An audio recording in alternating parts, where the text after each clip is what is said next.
The Emperor has foreseen a new threat rising against him. The Podwans Podcast. Welcome back to another Podwans episode. What in the...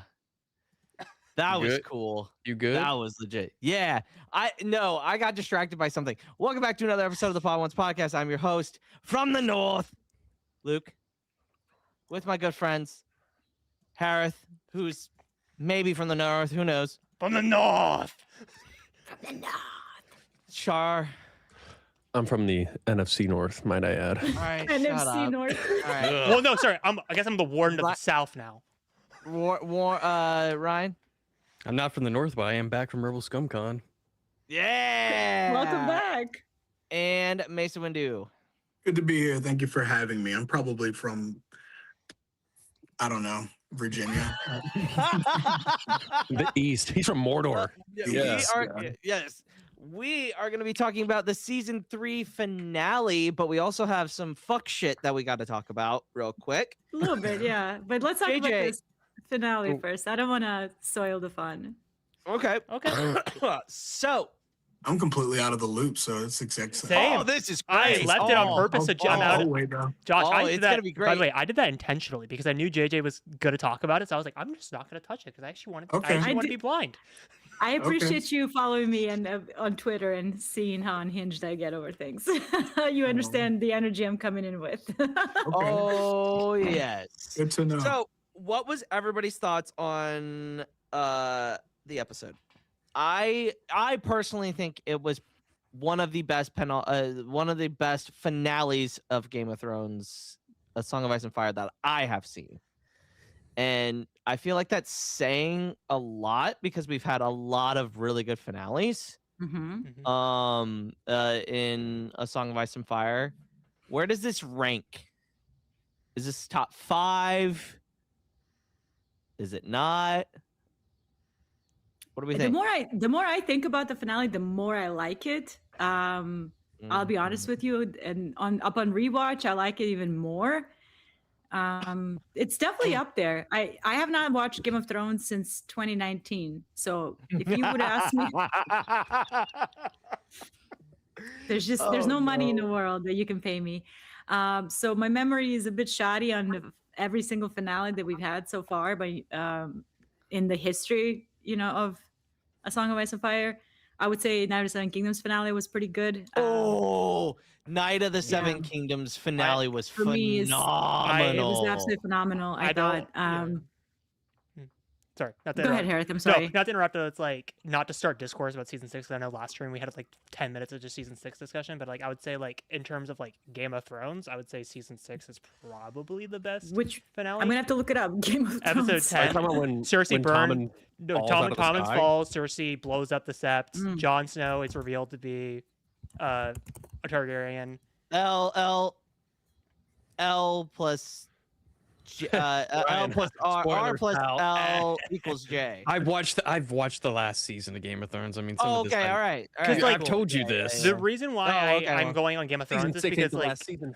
like thinking about all the finales in a row from memory because I've watched Game of Thrones recently. Sorry, JJ. For your sanity, is Totally okay. the penultimate episodes are more like stick out more because they're Yeah, I was more gonna say, like, impactful. The finales are more the episodes quiet before the in finale Game of are the Thrones. best. Well, I mean, let's be real here. Season 8's finale is at the bottom just for precedent. Season 7 In my is opinion. not I mean, a finale. historically- It's just shit happens. It's Um, bad. I would No, say that this finale. I mean, this finale right here. It felt earned to me. I mean, Rhaenyra's arc was leading into this direction, which a lot of people felt that it was slow. I'm going to disagree with this because had they had her turn tyrant too soon, we would have the exact same conversations we've been having about Daenerys. I do think if they were going to lean into Mad Dany arc on Game of Thrones, had they actually granted her or given her a perspective or done a better job at like positioning her in that direction, we would have way less polarizing conversations about Game of Thrones today. I might not agree with the choice that was made, but at least earn that choice. I'd rather hate your choice or love your choice, but earn it for me. So whether I agree with it or not, that's a whole separate discussion. When things are unearned, that irks me, obviously. So for me, this felt this felt earned. I don't know. Like they were building up to Tumbleton. Tumbleton was a big contention this whole episode. So now we are in Tumbleton. And it's pretty officially easy to say now that they're not combining the two Tumbleton battles. We're gonna. No, they aren't. Yeah. Which is going I to was be pretty sure. interesting. Yeah, I was so sure they choice. would. They will. Yeah, but I thought this finale was pretty great. Like the Northerners were given their moment to shine, which was probably the best part of the show. flowers. Aegon's arrival at Harrenhal was peak. Like Rhaenyra's turn into the god complex of it all, being that Aegon returned and is framed as he had risen. So like she was desperate. Like it was definitely a moment of desperation to lean into that Valyrian ramble, which it looks like ramble on surface, but the readers, the audience, like the hindsight, we know that she's not rambling. The truth is in the ramble, but in that It doesn't make moment, sense in in that, context. it does not make sense. There's a reason why Aegon the Conqueror didn't go running down the street. Prepare, everybody, we're going to die. Like that's insanity. No, Like you don't want to cause panic and all of that. Like even our leaders now, like environmental crisis is going to probably kill millions in the next 50 to 100 years, and we're doing fuck shit to prepare for it. That's sort of the thematic element, even within the A Song of Ice and Fire, like big threats and uniting everybody to fight a bigger threat, bigger than us. That's sort of what George R. R. Martin is saying. Even though it looks crazy on her portion, we know differently. So. It's like crying wolf, and then eventually the wolf shows up, but nobody believes you. But- It's literally Usopp. Exactly. It's literally Usopp from One Piece. But I also think he yells that's- pirate, pirate, pirate, and they don't show up until the Straw Hats show up, and then everything happens.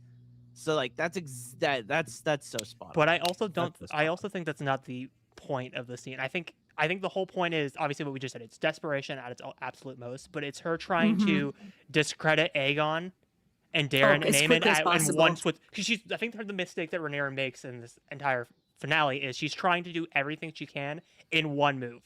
If I just claim Tumbleton, I'm going to and make myself the rightful queen, and they can't do anything about it. So I'm going to basically just discredit them to the highest degree.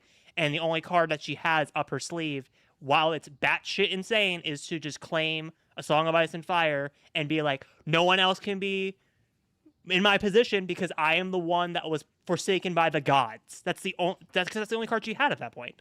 It's insanity. But it makes sense. No, I totally agree with you, but it's also a consequence. Like what do we talk about a lot? Like a lot of stories, a lot of character arcs don't suffer consequences of their actions. This is Rhaenyra suffering the consequences of her actions. We knew from the beginning that proclaiming Aegon dead was a big mistake. It's going to come and bite her in the ass. And it did. That's the payoff. And that kicks in that desperation into whatever she was doing here. So for me, like narratively, pace-wise, for me, it worked. For a lot of people, they felt it was slow. They felt it was just a slog. I'm going to disagree. Like, we used to get 22 episodes of, like, random TV shows. Like, now we're scramming at 8 and rushing a lot of the storylines. But for some reason, she's not allowed to earn this moment here. I find those takes a bit strange. I'm going to disagree with them. So I like everything that they did with Daron, and I'm sad to see Ormond go. Obviously, like, I was pretty sure that he was going to live another day to 4, that he might actually take Cat prisoner to turn Hugh and all these things. Like, so I don't know how that's going to turn out in season 4 now. So that's going to remain a mystery, which I don't mind. I like being surprised.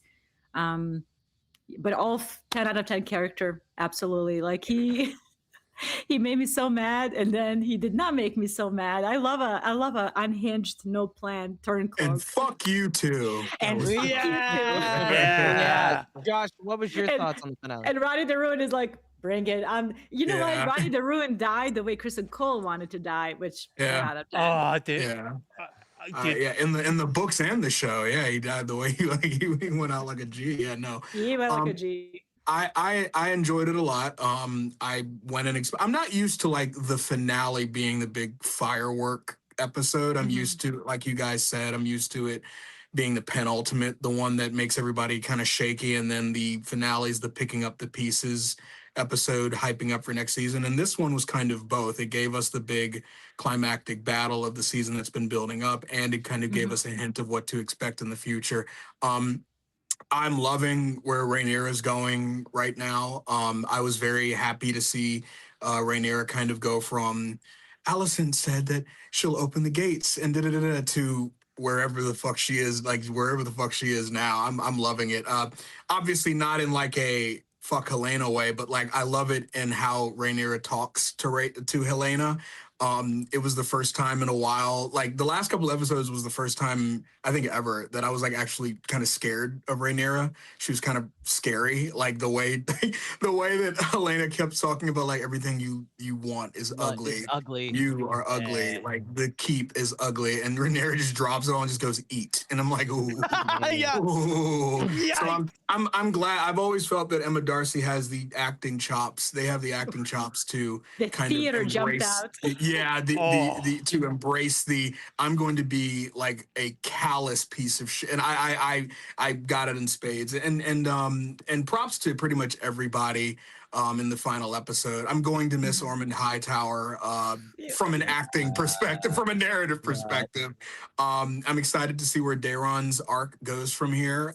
Yes. I kind of like what they're doing with Gwaine. I kind of do like what they're doing with I do Gwaine. too. I It do gives too. them, it gives like the green side some more humanity. Shows that not everybody who's like a highborn shit is actually like a shithead in every single way. It's nice. It's like a refreshing thing in a way.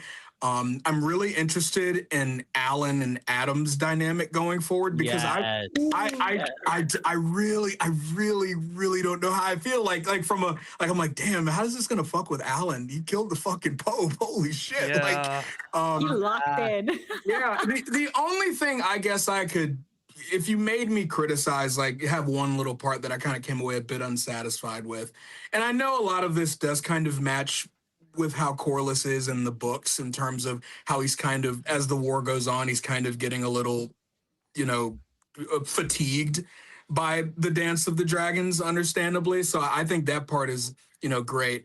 I wish we had seen more of Corlys being diplomat Corlys, Hand of the Queen Corlys. Like the only time we actually got to see him as Hand of the Queen in like a King's Landing setting is when he gets kind of shunned by Rhaenyra and his request, and then like the next episode he's out and doing some shit and all this other stuff. So I would have liked to see more of Corlys in that regard because I think Steve Toussaint is an excellent actor. But I like what Alan did. I like what Adam did. The Aemon plot line was a bit slow for me early on, but like the way it ended, I'm okay with it in a broad way. I'm intrigued by, Because of Aegon. yeah, that's kind of what sold it for me. I'm intrigued by Aegon coming back. Tom Glencarney, man, he's fucking like he's so fun. I'm alive. Like, I'm alive. I guffawed when I saw it, at least, and so that part was interesting, and it kind of puts both of their arcs back on track for the for the series finale. I just had a good time. I've learned to separate my understanding of the books and the show a long time ago, and when I embraced it for what it was on the merits, I still have my eye-rolly critiques, mainly on the interpretation of certain things by the series creators, but like, it is what it is, and I had a good time. There you go. Ryan, having little to no like stakes in this, what were your thoughts? I overall enjoyed it. It felt like I did see, like on Twitter before I watched it, like there was some mixed stuff, but that could just be my Twitter FYP fucking up and just wanted to indulge in the discourse. But overall, I enjoyed it. I do agree with with Aemon's story. Overall, it just felt slow and dragged out. Although I think the ending was very satisfactory for me. I do have a rant, and I brought it up briefly before we started. Go ahead. Pop off. Let's go. Fuck Twitter's spoiler etiquette or lack of. Literally, Yeah, I get home from Rebel ScumCon, 11 o'clock at night. I'm on my phone, just trying to fall asleep. The first fucking thing I see. Initially, I thought it was real. According to Luke, though, it's probably AI. It's picture AI. of Helena like falling. Oh, that was AI. Oh, That the was- one where I she was looks like like, Johnny fuck. Knoxville. Like, Yeah, she was Yes. like that meme of Louis Griffin, just like. Yeah, it's the. Yeah. I'm like, you gotta be fucking kidding me. I guess technically it does happen, just not like that. But I was like, fuck me. And then I wake up the That's next morning honest. and I see the death of Orman. I'm Yeah. like, dude, I can't do shit online. And I'm like, I don't know, man. I'm Like, there sorry. is a feature on Twitter you can use to just blur everything out. Yes, It's one that's of the what few I good did. things Twitter has. It's what I do. Use It's it. what I do. It's what I do every single time I post either a spoiler or something, or I do I put a clip of the reaction in there. I'm like, I put it in there. Like I make it blurred so that people know, hey, this is a spoiler. Don't open it. Like even for Star Wars, these fucking clowns. Mm-hmm. They watch it at like 3 a.m. and then they're like, let's put Star Wars dots. was the worst for me. Let's Star Wars was the fucking worst put for me. dots. The dots What also the don't fuck do does that shit do? either. What does that do? And the main It just reason why causes Star me to Wars, go. yeah, but the main reason that's on Disney. I'm so sorry. At least HBO is consistent. They know their Yeah. big hidden shows are Sunday nights. Yeah. It's like a big so Yeah. everybody's locked in. Nobody's at their job. I'm assuming on a Sunday night. So Yeah. you're locked in. You're watching the big show on HBO. That's been like that forever since I've had HBO. Mhm. I don't want to age myself. With Star Wars, Disney Plus drops them at 1 a.m. at 3 a.m. Well, and it's the that's like- animation stuff, especially like their live action stuff. They'll be at a reasonable time, but for whatever reason, fuck animation. But like, yeah, no, but exactly, it's like I don't want to It's- wake up in the it's- morning I'm- and yeah, well, It's shit not- happens. Yeah. 'cause Char, I your remember with thoughts. Boba Fett when I was getting up with you guys at like 4 a.m. I was gonna say, yeah, that was watching when they it, were and I had doing. to, and I had to be at work at 7. Like it was But, like, rough. even as a 'cause I don't want person- to spoil, and I was enjoying Boba Fett a lot at the time. But even as a person that lives in the West Coast and it's like midnight for me, that's actually more reasonable than the rest of you. I don't fucking do that shit anymore because I'm an adult. I can't. I'm sorry. I have a job. Same. Yeah, no, Yeah. I can't do it anymore. I can't. Sorry, do it I didn't anymore. mean to derail them. No, yeah, no. I mean that works perfectly with my rent. But yeah, no, I enjoyed it as a casual fan. It was just those two things that Twitter screwed up for me. But But like I'm also somebody hey- that does read leaks and rumors for other stuff. So I guess at the same time, no. But also I But- feel bad for you Being the because like, casual fan, it's very. I guess it can be annoying. but also feeling bad for you because you came home from Rebel Scum like, oh boy, I can't wait to post about me hanging out with my friends. Oh, what the fuck? Yeah. Helena, What the fuck? Helena's gone? What? What? She did what? I love. Yeah, I how knew they that- made I knew that was AI coming, photo but- of her just being like Geronimo, and like her just like falling in the background. I'm like, come on, like I that remember was- when I saw it, I was like, "There's no." I was like, "There's no I was way," like, because "This I fucking got it. I got it spoiled that way too. Like I saw it, and somebody was like, "What the fuck?" And I was that like, looked too comical. I was like, "There's no." Like I was like, "This is There's no probably shot. like AI. in my There's head, I already probably constructed AI." how that scene played out based on that picture. I was like, Renee's going to do some big speech. Yeah. She's going to sort of fall flat on her face. and That's what it did that's how for the me. Like episode was it, gonna it- end. Like I that's had what a was different expecting. expectation. So when they did it a lot more gracefully as you can make that moment. Yeah. I was like, okay, okay, all right, fine. I was like, I was hoping to God, okay, yeah, fucking AI, man. Hey, But, This like- is why my water bill is like $9,000. I bro. Like, also don't understand one, fuck AI, but two, I don't want to say it because I'll just be real about that. Second of all, like they had a real leak of some kind, whether it was like a text description of what happened in the episode, an actual because the base itself looked like actually ripped from the episode.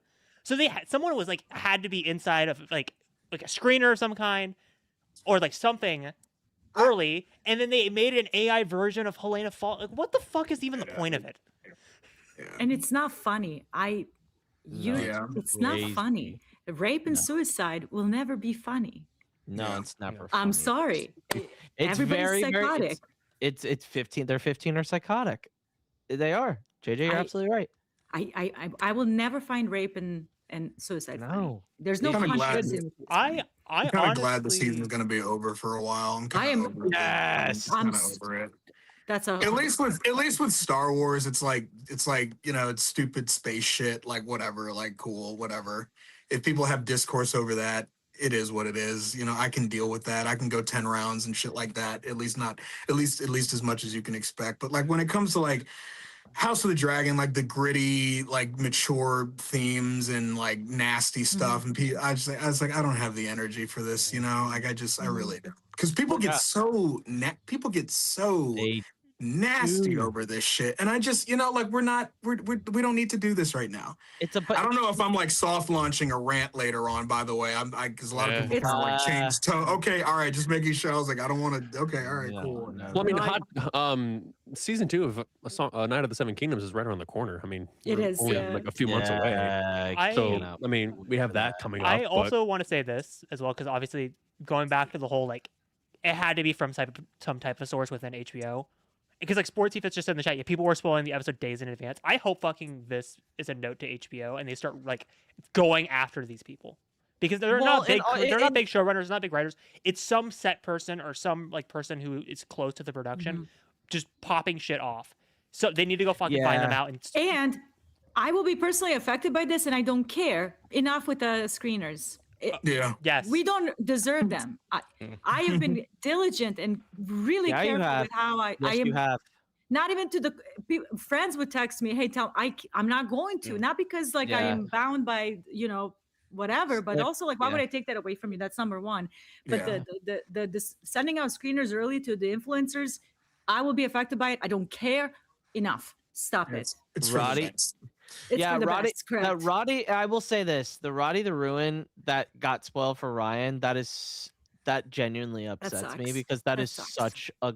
I still enjoyed it when I watched it, because like I didn't see the entire thing on Twitter, but I just saw Orman's bloody face, and I'm like, oh nope, nope. Char, your thoughts?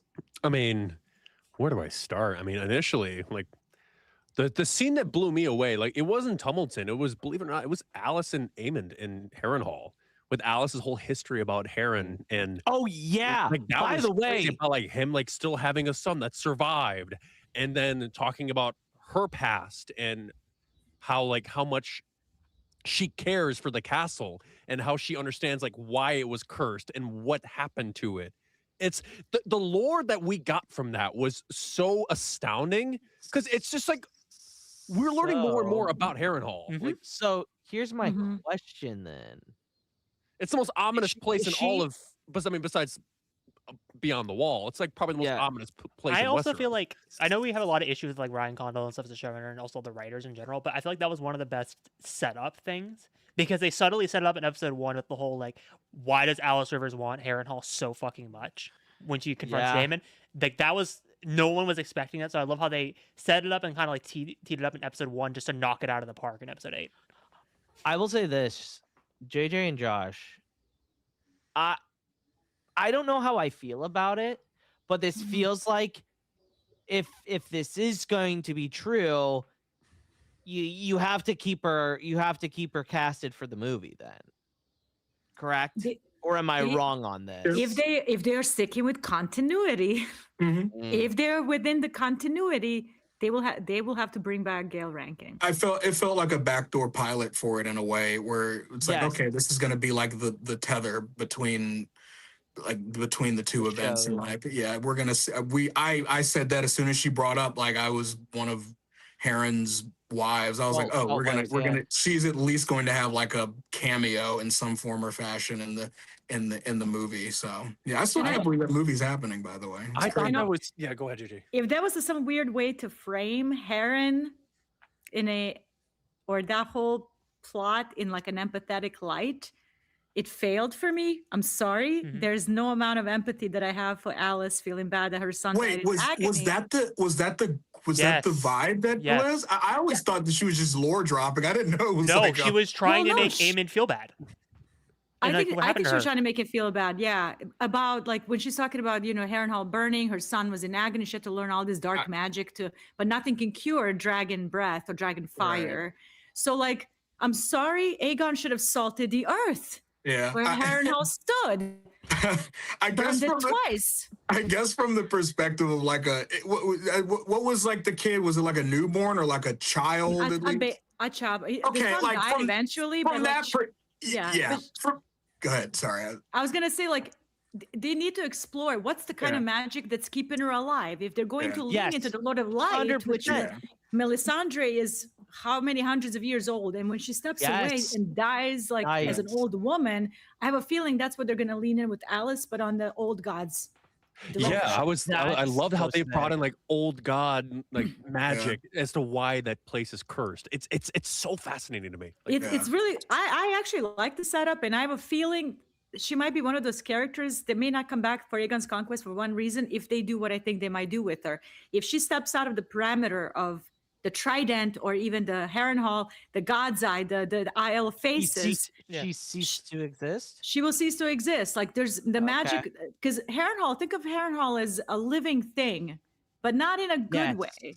mhm. The whole place is built by bones and blood of people that made it and desecrated trees. It's an evil place. It should, Remind me. it should, the salt, I said it before. Aegon should have salted the earth where it stood, not just burned a couple of Yes. towers. Yes. So like so that magic of it is keeping her, I think, alive, and I think we're gonna see her Here- walk out and Yeah, die. at the and end. but here's that's my a- question, yeah. JJ. Yes. Is if that's the case, then and maybe I'm misremembering these events and these flashbacks in Game of Thrones, but don't they turn the Night King at the God's Eye? Yes. No. Doesn't Bran watch someone like one of them turn? Way north. What are you talking about? Way north. Yeah. Why would they Isn't turn it the way forest? north? Like, Okay. I thought there was a connection between No, Harrenhal it's and obviously north of the Picard. wall. The Isle of Faces is where like the children and the first men made their The children- pact, the okay, peace okay, to that's fight right. fight Okay, the that's others. right. So Okay. and also, that's but right. also in the Song of Ice and Fire, that's not canon. Yeah, Oh yeah, that's right. It's just That's not right, canon. Like I'm trying to reconcile how this is going to play out in the Song of Ice and Fire. Did the children create a weapon that turned on them? It's in continuity for the show, but not in continuity for the book. They really universe. should just like redo like the last 3 seasons of the show. But also, That's the only way they're gonna reconcile all of this Everybody's shit pipe together, dream. man. Like, Everybody's no, pipe but dream. like Gosh, man. going back to, because again, I wanted to say this because I'm not trying to play it with someone in the chat, but I think it's a really good angle, and I think it's a good justification for the change. Is Alice? And I'm gonna read what future OG says verbatim. Alice might be playing the long game and plotting revenge on the Targaryens, which honestly, if that's the characterization they're gonna go with going forward, I kind of like the change because it makes Alice more of an interesting character than just I am a bad witch and I just want to fucking pit these two characters against each other. I'm not saying who. I want to pit these two characters against each other so I win. I think it makes her more of an interesting dynamic character. If her aim is Targaryen revenge for killing Harren the Black, Yeah. I mean, cool, do it, that- but it is an interesting angle. You're It just is not going to get me to root for you for defending Harren the Black. Yeah, if they choose to do it, fine. Like, give us like give us like a fucked up motivation or whatever. Like, okay, yeah, you're wrong, Alice, but okay, fine, fair enough. Exactly. Like, but I have a feeling like it's gonna be like, I don't care though. Like, I don't give a shit. It's killing a cockroach, bro. Like, get him out of here. Literally. Everybody in Riverlands bent their knee to Aegon immediately just to get rid of that Yeah. old fucker. Yeah.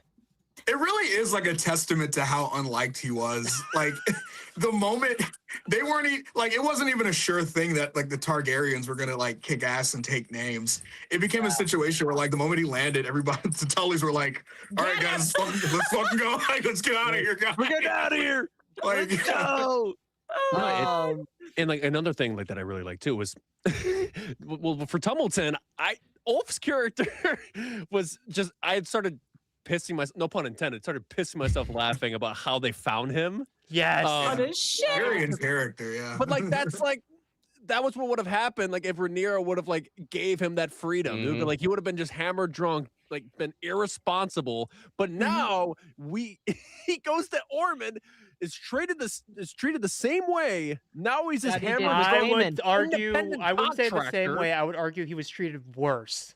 Because at least No, I David would beat him in the say middle of the worse. sheet while he was fully dressed. He dragged him out all the shitter while his pants was down and dragged him through fucking hay and kicked the shit out of him. As I was saying, I love the payoff of it all because Yeah. again, like you said, Char, like 100%. Rhaenyra told him, you cannot go to bars anymore. Yeah. You're a soldier now. And then he gets back that power, it goes back to the bar. Like Talks all that shit. Immediately. Exactly. Yeah, as I was Cool. saying, he's a hammered drunk independent contractor that just doesn't care. Yeah. As I was harkening back to last week when I was saying that he's a dragon rider. Like he's one of those people that you just don't like there's only so many times where you're gonna poke before he gets a little bit ahead of himself, and who knows what he could do. And the thing is, like with Silverwing, like Silverwing is said to be the most docile dragon. We don't see that here. Like No. She at all. torches the fuck out of everything. And that's And no, another but choice I love. that's a good observation because the dragons pick up personalities of their riders. She was Yes. docile. Look at Drogon. Alicane was riding her, yeah. look at I mean, not to bring this up, but remember, I think JJ and I had a conversation about this in season 1 or 2 about the feelings of dragons and their relation to their excuse me. riders. Mhm. Like It was season 1. they can feel their riders' emotions. So it's just like, all right, so dad's upset. Now I'm gonna torch everyone. Dad's upset, I'm upset. Dad's happy, Yeah. I'm happy. Yeah, Yeah. 100%. Which is exactly why Vhagar kills Luke and Arrax. Yes.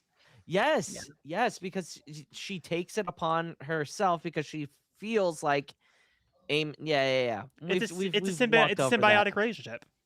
Yeah, Symbiotic. It's why Arix blasts Vhagar because Luke is fucking Yeah. terrified, and so he's like, Exactly. okay, I gotta fuck oh shit, like you lash out and you run away, you know, like That's so exactly he's trying to right. protect his rider, yeah. And 100%. going into Tumbleton, because again, Yeah, I'm sorry, Cyrix feeling I'm trying to paint you, but also Cyrix feeling Right. Rhaenyra's miscarriage is a Right. perfect perfect Yes. not only going Yeah. into Tumbleton, Connection. but like diving deeper into that decision of making Ulf not Team Green per se, but Team himself. I Ulf. thought was I'm another Team great Ulf. decision. Team White. He's Team the Ulf. White. Team White. Team White. So I will say this about Tumbleton. This hype was so worth it. The way the I would action agree. sequence, the drama with trying to find Ulf literally giving a ballad of, Daemon Targaryen, the rogue prince, the queen's uncle, I mean lover, I mean husband, I mean that was so on point. And the way they kept it like alive, like all of the inner workings of Tumbleton. Where's Cat? What's Gwen's stake in this?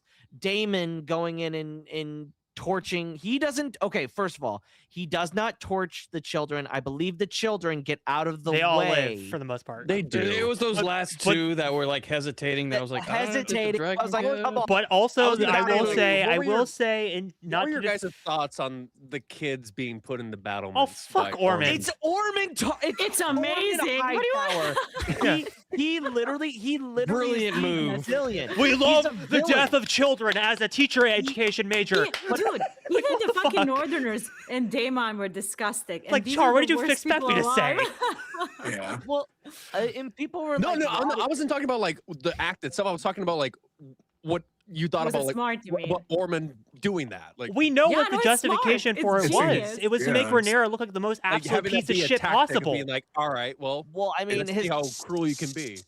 in history, that's been used before. I don't think this is a new Which- concept. Which I'm correct? like, which I was watching. I was like, not I mean, in you some remember, West you remember the Empire. Battle of Helm's Deep? Like kids were fighting at the Battle of Helm's Deep. Like yeah, Yeah, but I think this is Kids weren't even, like, kids weren't fighting. They were just like they were just there I to. think this is a little different. it's a this bit. I think it's a situation. little different because it's I like think context matters here a lot. in this Yes. in this case, like Ormond like put them there. Like Ormond like put them there. Like you guys. No, are gonna, yeah, they were. You guys are gonna go up there and like, die. Like I mean, like in terms of like Ormond's character, yeah, it's perfect for who he is. He of course He's a PR specialist. It is a Everything about Ormond is literally posturing. The coin is a- Daron, positioning Daron, naming Yeah. him daring without actually doing anything yeah, daring. it's the All about culmination. posturing, yeah. It's the culmination of the entire Tumbleton arc of him using it as kind of a flashpoint for like attacking Rhaenyra's image as a benevolent monarch or somebody who wants what's best. Like the final tipping point of that, the natural tipping point of him doing that would be using child human shields for what he's sure to be a nasty battle. Like, of course, like when I saw him start doing that, like even Gwaine kind of looked like, oh, of course, yeah, sure, yeah, of course he's doing that, and we're all going to die anyway. Like it's very in character. The way Totally in character. The way that I saw this battle, I mean, I mentioned Battle of Helm's Deep. It's almost like there's a lot of parallels to it, but like we were 100%. cheering for the orcs in this instance. But you have that one guy that gets shot by the arrow, and then they charge, and then that was very much and then yeah. Roddy goes crazy. Like it's a whole thing. Hey, can we? And I got That's a And good go ahead, that's a good point. Go ahead, Char. Saruman making the bomb, and then the dragon going through. It's crazy. I also gotta say, like, we see it in the trailers a bunch of times, but it's different actually seeing it in the episode. When they did that fucking like New Orleans Saints hype circle before they did the charge, I was like, bro, he was like, whoa, whoa, whoa. I was like, Northern Haka, and then you see like them reacting to it from the battlements, and they're just kind of like, yo, dude, what the fuck? Oh my fucking god! Like, it makes you feel bad for the kids up there, but it's also like this is like unfortunately. Oh, and that one kid's pissing himself. That was the moment I knew how susceptible I am to propaganda. Yeah, dude, seriously. and I joked on Twitter. I was like, obviously Tommy Flanagan was great the entire season. Oh, and what they 100%. used him as. But I made a joke and I was like, they specifically casted him for like this episode for when he's fighting in Tumbleton. Like they were like, yeah, who do we get for the guy that like kills Ormond? Let's get Tommy Flanagan. Let's get Chibs. Let's get Chibs. Not to get swept up in like the live chat of it all, but like I was going to bring it back to it anyway before this person started typing in all caps, so I wanted to just address it now while I had the chance. Luke, I don't think you were like defending Daemon's actions and like removing what he did as a character when you said that, because you were like, "Oh, he didn't murder kids." I'm like, I love Daemon Targaryen. He's my messy little boy. He does stupid ass shit all the fucking time. Does that mean this whole fucking season, he was right about everything. Everything, 100%. Never in my life would I thought I would say that. My boy was on it.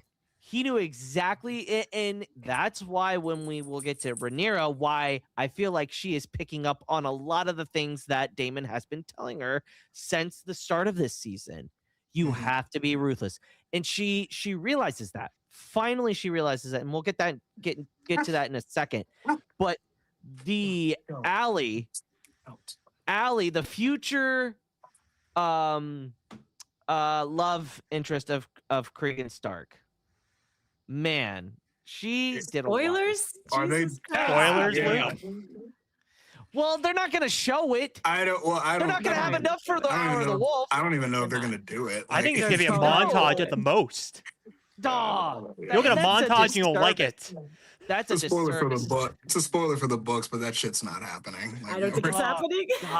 we're not getting You'll that. get 2 minutes of a montage at the end of 4-8, and you'll like it. I've come to terms with like Hour of the Wolf not even being close to like. It'll be 2 seconds of the wolf, man. Yeah. God. But anyway, I the action sequences were so well done. Dude, I need a behind the scenes documentary on how they shot Tumbleton, because like the sequence of like when Caraxes flies over Tumbleton and the dust starts shooting up, or when Ulf does the turn and like the way the fire flips down, you see everyone start burning, but like because it's like obviously a combination of practical and digital, but like I want to see what it looked like when they shot it behind practically on set, because the blending of it was crazy. They hired Caraxes, of course. Well, I feel like it's very close to when Dany burns the Lannister forces in season 7. They used practical effect, but the shot of Corlys running through with everyone burning around him, that was an insane shot. That's what I mean. I need a documentary on how they shot Tumbleton, because that was fucking some of the best shot stuff in the show. And getting back to Daemon, I'm keeping him responsible. I've always kept him responsible. Like, the man is responsible for thousands of deaths at this point. And arguably, he didn't kill the kids in front of the door, but we don't know if he killed the kids on the wall. Slide this. Look, like here's the truth. Here's the truth, Nuke, about like Matt Smith. I mean Daemon Targaryen, or Matt Smith's Daemon Targaryen. Yeah, no. Doctor Who. Out of all of the, I don't know. Unnamed antagonist in Star Wars Starfighter. Yeah, Probably. no. Daemon Targaryen is probably one of the few things that I think from the very beginning of the show's adaptation has been a damn near one for one Yes. interpretation. 100. That famous passage in Fire and Blood where they were like, there have been great men and there have been terrible men. I'm paraphrasing. Daemon Targaryen somehow was both. It's like, yeah, no, like it's why George R.R. Martin talks about him. Isn't he his favorite Targaryen? Like, That's his favorite dude. That's his favorite. yeah, no, Matt Smith has encapsulated like the Targaryen man like better than I think anybody else could ever do. So when people talk about like, oh, is this your prince? It's like, okay, well, yeah, I mean, yeah, like that's the book. That's Book Daemon. If you really want to talk about purity on that regard, but like, yeah, no. So, but even like from the book perspective, who's writing the book? Gildain. So he could have written fuck shit about Daemon that he wanted. I mean, it's he presents him in a good light and a bad light. Not to be mean and like, because again, obviously, I think both characters are susceptible to like aura farming to the point where people will just overlook it. To me, it's like I view Daemon no different than how I view Paul Atreides. They're both fucking. They'll do terrible shit, but they're also both terrible people, and that's the point of both characters. I think we go. Not a bad comparison. It goes back to like the idea of like liking villains in movies and TV shows. Like, obviously, I'm not defending what Darth Vader did. Like, you know, it's like obviously no that we don't need to have a separate conversation about whether I approve of the Jedi Temple massacre or blowing up Alderaan. Like, we don't need to have a separate conversation about that. We know it's a fictional character and he looks cool and it's in a space opera. Like, you can separate, like, I don't know. It's the same thing to me. It's like, yeah, I like Daemon Targaryen as a character. He does cool things. It does not mean, speaking of the devil, like, but yeah, no, it just goes, it's like that whole thing. That's all. Josh, can I say a thing? What's up? Especially because you bring up Darth Vader. I mean, he's pretty much a lot of people's favorite character. I am actually fucking tired of you, me, anybody that's an adult with a job and real friends disclaiming yourself into fucking oblivion to prove to a bunch of Twitter weirdos that you don't support genocide and killing, mass killing. Can I just say Ormond Hightower was my favorite character of the season without being called out and naming the goddamn book. Fantastic. You're defending a child shield using like. I would argue that like Aegon Targaryen is one of my favorite aspects of this season. Done if we have to do this. No, but like I'm saying it as a point because like I agree with JJ. Like of content wasted on that shit. No, but it's like name off in my head. Holy fuck. No, but it's like one, I wanted that right to stay out of like not just to appeal to that commenter, but also two, it's like my favorite aspect of the season was Aegon's storyline because it's brand new and I thought it actually made Aegon a compelling character. And Tom Concarne was absolutely eating performance. JJ, you're on a tear. I think. How many do you have? I think it's like an ESPN background, like when the ticker changes, and then it goes. JJ has like a PowerPoint behind her, ready to go with all these points, and she's just like matching it up right now. She somehow has a she somehow has a Darth Vader slide ready for when I bring up Darth Vader. Close enough. Close enough. I was about to be floored. I was like, no. Brilliant. I thought I had Vader ready. Said, this is my moment. Here's my chance. I had my red husband ready. Oh my God. No. I should have brought up Maul. That's an even better example in a lot of ways in certain cases. Literally best Star Wars character ever created. But... Yeah, exactly. No, it's I'd argue Meber Gascon, but go ahead. No, Jesus. Meber Gascon. And Ryan and Rada the Hutt. I will say this. I will say this. Roddy the Ruin.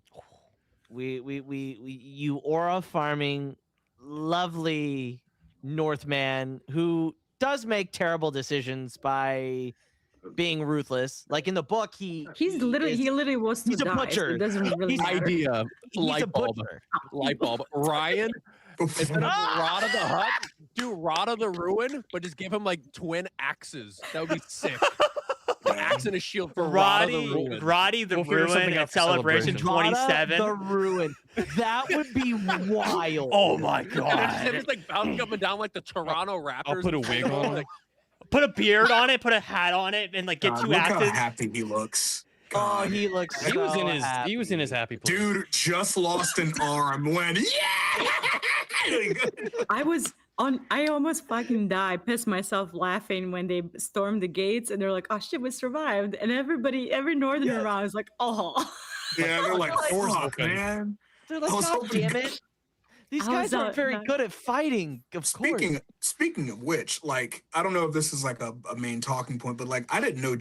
I knew, but like, I didn't know. Like, John Roxton is a fucking tank. Oh, He's the What the mountain of House of the Dragon. He is like He's the mountain. insane. Yeah, he's Oh my god. Yeah, I mean, if we didn't learn that from Rick's Road, then yeah. true. Yeah, no. You see him in Rick's Road, and you're like, okay, yeah, but then you see He's a him, literal brick in this. and somebody made a good It's point. Bra- Hey, Brasso, Funerary Brasso. stone, all right? People were doing fraud watch on Damon after almost getting killed by him, but I was like, look, man, they're both decked out in armor, and John Roxton is fucking huge. They also both Like, have Valyrian He's steel literally swords. the mountain of this era. He's Oh, the and they- mountain. Yes. Yeah, That's and what they I'm gonna work. say. Oh my Val- god. Valyrian steel swords, like somebody said it best. They were like, if you're both decked out in armor and you're both talented, once it comes down to it, it's mass, man. Like, it's like, dude, he's bigger than you. Like, it's like at a certain point, man, you could be the best fighter in the world, but if he gets you, like, you're like, like, it's And with JJ talking about he's like the hot D version of the mountain, and he tried to do the eye gouging thing. He did. he almost like got his ass. Yeah, no. Totally good call. Good call. I had a feeling that fight was going to be closer than I thought too, because the way he walked up like a mini boss, I was like, whoa. Yeah, I'm sensing like a I'm- health bar pop up when he's like, I'm actually glad that Kingslayer. I'm actually glad that Damon was given a challenge to like actually Yes. because he cleans people and people are kind of being weird about it. Oh yeah, Damon when he's not fighting infants. Like, what are we talking about? Yeah, no. Dude, We just it's- saw him take out like an entire red keep before the And also, Iron- he takes like, people out after he got knocked out after fucking Ulf terrorized the entire time. Yeah, And he killed like went on a 500 tear people. after. Yeah. The crab feed. I'm sorry. Like, did we not watch Oh, him the clean crab feed. Oh, here's what a are you talking guy. about? Here's Damon Targaryen. Oh my Like, God. here's a guy that What are we talking about? I think it was just an opportunity for people to be like, yeah, Damon's getting his ass beaten. I don't like Damon, so yeah. But when I say Bobby B on Fraud Watch, I get chewed up by Bobby Oh, Bobby B. please. Yeah, Bobby B. But also, at What the do you same- mean? What do you mean fraud watch? I knew it. Wait. What do you elaborate on that? Actually, what do you mean by that? Well, Fraud he got watch. beaten by a skinny little fucking melancholic weirdo. Well, okay. Well, we Let can me- save this for a different combo. It's okay. It's not a big deal. We don't I'm need to just focus on saying, that. Everybody thought it was a quick and easy thing to get Rhaegar. It was not. but the other. That's interesting. I'll stow that away for a future. Sorry, I know we're conversation. elaborating way too long on Tumbleton, but I also there's one more thing I want to talk about with regards to the Battle of Tumbleton. As like, I love how much it like expands outside of the battle too. Like, I love how much do you we were mean? getting of like Darren and like Gwaine and all that kind of stuff. Of like, what Oh, is yeah, Darren no. doing? Like, why is he And trying to negotiate a Corlys. peace deal? And like, Corlys kind of being like I said, like the ultimate hand of the queen here for the first time in the season, trying to talk Daemon off the ledge at the end. Like, I loved how much there was so much going on You know what? within the battle. And you know what sucks though? Like everybody's making jokes and memes. Oh, Corlys thinks marriage first because he's the smartest fucking person in any goddamn room, in any situation. Marriage is the 100%. best way to create alliances to solve a lot of these fucking problems. Guess Mhm. what? Yeah. So was Otto. Otto Hightower thought the same But way here's the early difference on. between Corlys Marriage and alliances Otto. are important. Corlys was Everybody- not Westward for to himself. Westward. He was trying to like destroy the situation before it But- got out of hand. People are such stam brain rotted, like fucking fandom sludge brain shit. Like, oh my god, leave Rhaena alone. What do you mean, leave her alone? A marriage with Daron is the perfect solution to a Match. lot of these Yeah. different things. It's a good match, and he's a Yeah. good kid. Even I will say- after Daemon I will dropped the say bomb, Gwen's- sorry, Oh, you're good. Go ahead. no, even after Daemon dropped the bombshell that like, oh, Aegon is still alive. How are you going to handle this, Corlys? And Corlys counter with the perfect counter of like, let Darren, Aemon, and Aegon just fight each other to the death, and whoever wins comes on top. Yeah, And then you deal with them then. I will say that like Gwaine's initial offer is very funny. I don't know why he thought they would have said yes to that. Like That was it's nuts. Yes. split the kingdom after everything yeah. Rhaenyra He was- went he was through. trying There to was get a no way in hell reprieve. she would have taken that as an insult. Like Yeah, no, and she would have been right to take it as an insult, frankly, on those grounds. But yeah, no, the compromise was a little bit easier to stomach. But I think that was like a futile attempt from both of them to get them to agree, because at that point they probably saw themselves as they were in a very strong position from a negotiating standpoint. And so in that regard, but yeah, no, Gwen's initial offer, when he was like, that wasn't what I was offering, I was like, dude, they might have killed you on spec for making that suggestion to Rhaenyra. No, Corlys is a lot more respecting. I would have been like, Gwen, shut the fuck up. Literally. Stop talking. It was a futile attempt, and I respect it for trying to find an out. Like, he's like, look, we got to find some kind of way. Like, what did he say? He was like, oh, so what brought you out here? And Gwen's like, well, I'm not blind. He's like, well, I can see you guys would win. And he didn't know about Silverwing, so he's like, we're cooked. Like, I don't really have any incentive to. I also love Ormond's reaction to hearing about the terms that he apparently was part. He's like, I'm sorry. What did he? Beg your pardon. Your pardon, sir. Even Corlys's idea, which was the most reasonable solution, obviously, but everybody on that field was bloodthirsty. When Daemon is going on this whole war speech and like no quarter given, like hard eyes on every single one of those characters and soldiers. Black Ally is like, oh, this like peace is boring. Like she's kind of a badass. But like they were bloodthirsty. They were not going. No matter the situation, no matter the solution, they were gonna go for blood and leave. Literally no quarter given. That's what they came for. Yeah, so. And like going into the Darren aspect of it all, like I find it crazy, like because like again, even like watching the episode, I was like, even though it's fucking crazy that Darren wanted to jump into the battle, I don't fucking blame Darren after all the shit Ormond has just fucking thrown him through this season of like, it's my responsibility. I'm gonna fucking get them out of it. He just knighted him daring and under the pretext protecting women, protecting children. Now you're watching children being placed as human shields by him too, like, which is insane. Correct. As he's knighting him, he's saying these vows, and then he's placing child soldiers on the whatever, the buildings, whatever, the battlements. So so I think like Darren being put into consistently being put into his position against his own will, like he feels like he has to do something. United me daring. Let me go try and do something actually daring. Even though he tried to be stupid by not putting on armor. Interesting. Lack of armor. Like, what do you think was going to happen? We're not even touching on Hugh in this standpoint. In the dragons themselves, even at the end, Daemon is not on Caraxes. Vermithor is Hugh is not on Vermithor. So those dragons are clearly on their own. And that scares me because I love Vermi. I want my little boy to be okay.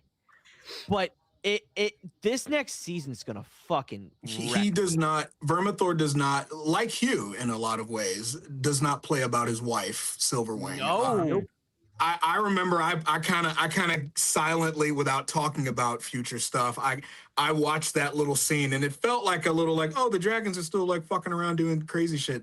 But when I saw Caraxes kind of like go after Ulf, and then I saw Vermithor come in, I was kind of like, ooh. Oh no. Yeah. Because Vermithor, like, even though there wasn't a lot of damage there, like Vermithor just coming in like, hey, what are you doing? Leave what the fuck are you doing to my wife? What the fuck's going on here? And it's like, ooh, yeah. And guys, again, like we don't really see like close-ups of Vermithor in terms of like his size comparison. He is huge. Yeah. Huge. He's just a little bit smaller than Vhagar right now. If he lives another 100 years, he would be bigger than Vhagar. I know why Ormond Hightower did what he did with Ulf. Why wouldn't you just go to Hugh? That feels like the more plausible because negotiation. I don't think he knew about Hugh. I don't think he knew. But Hugh was outside Tumbleton a lot. Ormond is not stupid. Ormond is not stupid. It would have been easier to go after Ulf. He's very Hugh, because there's a chance like maybe he could have found out like, oh, who's his wife? Let's go hold her hostage. But it's also a situation.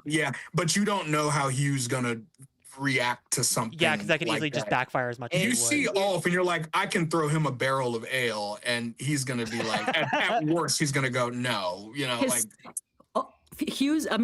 Ulf's soul costs 2 pennies, so you can just buy it for 2 pennies. And the other thing here is that Hugh, I love the fact that Daemon's just like, what the fuck Why do they not listen? They don't listen to these. He was supposed to be at King's Landing. So funny. Why It's is he so funny. here?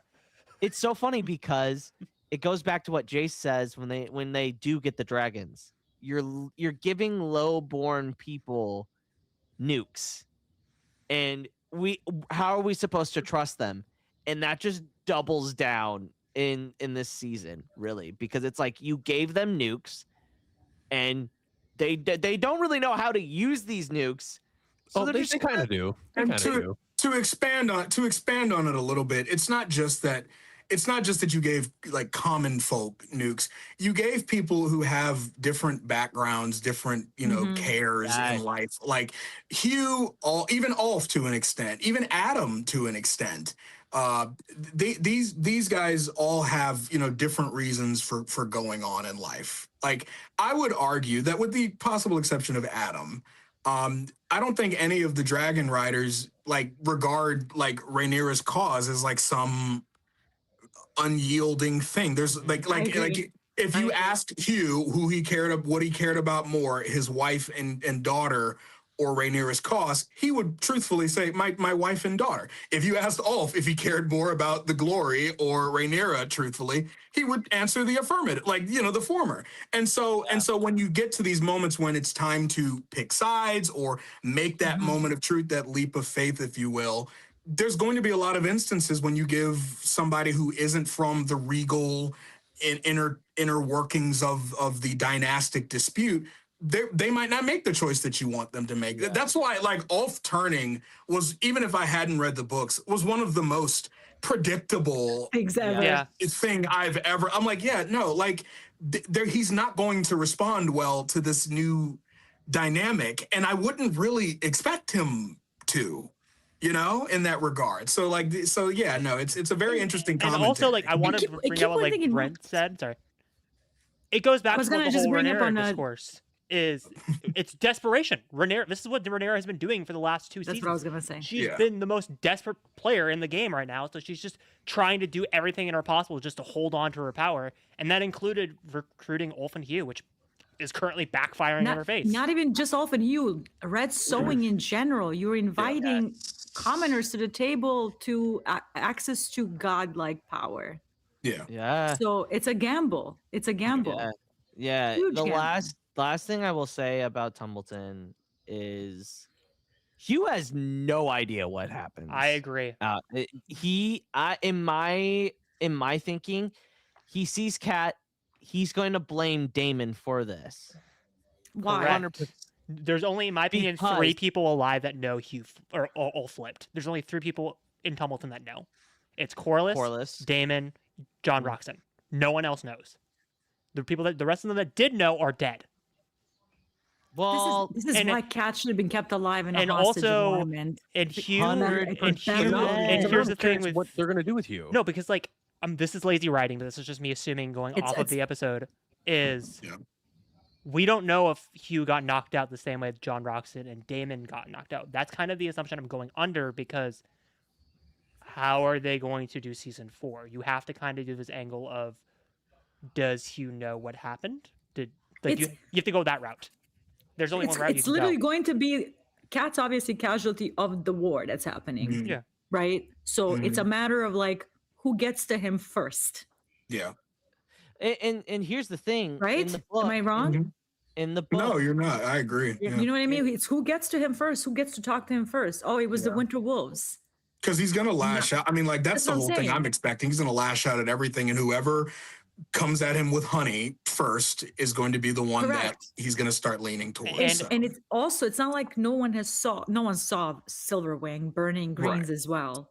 Right. yeah. So, but No one it's knows whoever which gets to side Hugh he's on. first. And If Cat's dead, Cat's out the bag. So whoever gets to him first will get him. And also, Well, in my and- opinion, not to get into speculation, I think Daemon is going to keep this close to the vest. I think he's going to go to Rhaenyra and tell her what happened, and then I don't think no one's going to say a peep. So I think he's going to be very paranoid Everything I next season. predicted came wrong. I am never predicting another goddamn thing in this. Yeah, I'm kind of done with how I would do season 4. I'm not even going to be close to it. No, but I I think will that's the say only that- characterization that makes sense. Is Daemon is so paranoid that all flipped during Tumbleton that he keeps it close to the vest.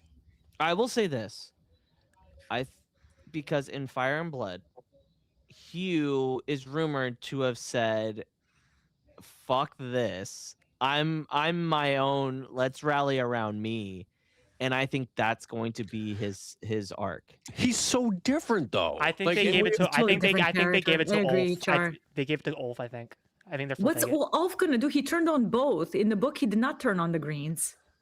I Yeah. think he's gonna be. So I what think, now? I think What he's gonna now? try to. There's a Form, whole I think he's thing gonna about, quote like, unquote try to form his own couch tricks and, faction. like so. It's not. He's not gonna get With any whose power behind it. support? With whose support?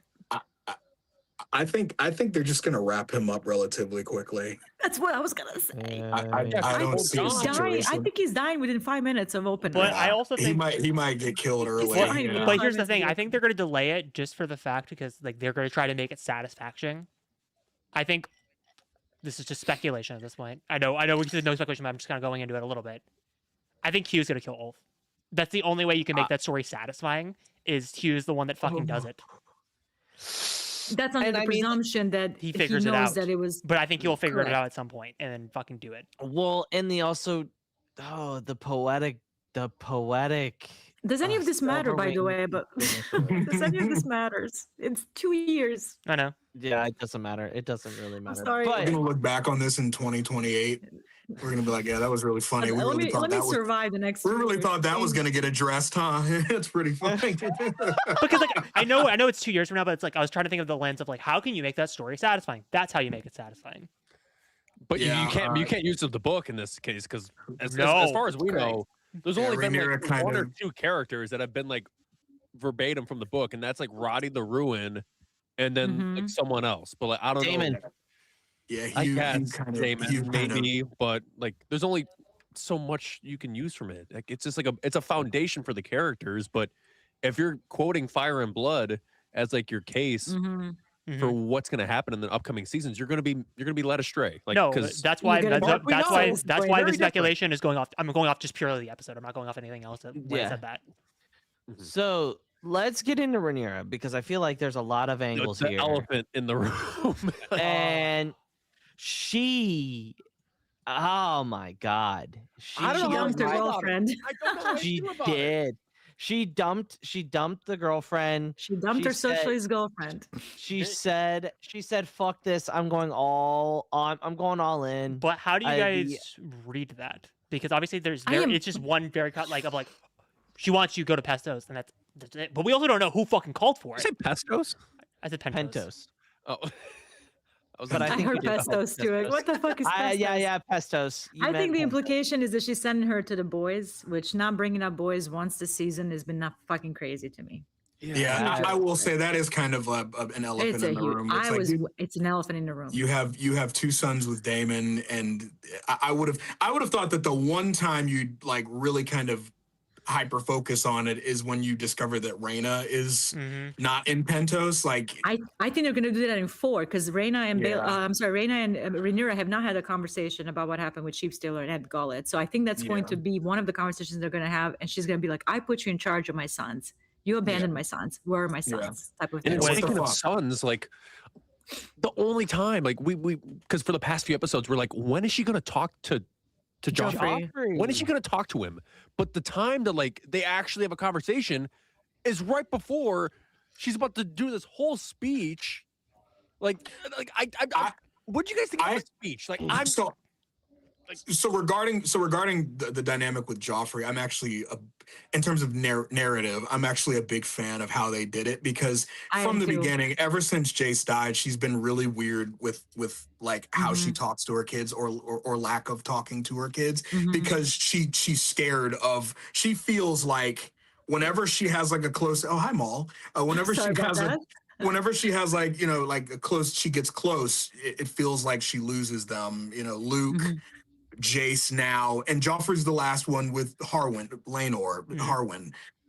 And so she keeps him at a distance, not because she's callous or anything. It's the exact opposite. She's terrified of getting attached to him. So I found it fitting that when she finally has an extended convo, not even a conversation, like a I'm going to now embed in you like my ancient knowledge. And so I like how, from Joffrey's perspective, he's probably kind of scared of her because it's like Mom, like what's up? Like what's going on? Like she's there's wearing another- chainmail and There's another angle armor. to consider, not just fear of getting close to the Suns. I think Mhm. they completely masculinized her, Mhm. stripped her away from everything that made the character what she was in the beginning, like her Mhm. motherhood, her softness towards her children. Like she's Mhm. barely looking at the boy with any sort of tenderness.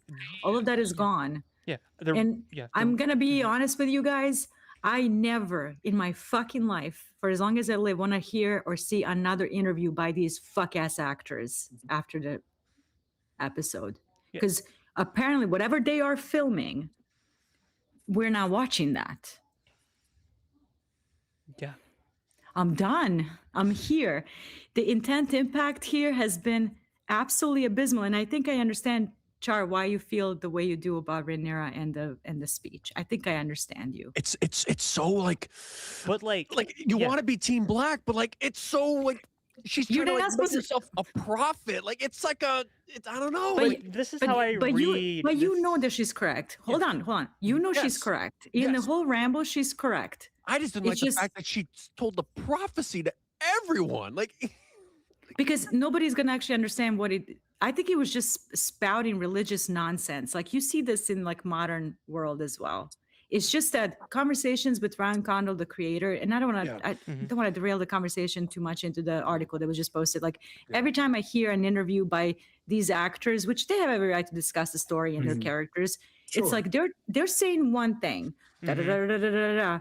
I am watching something else. There's a level of gaslighting that I feel like that I'm being put through.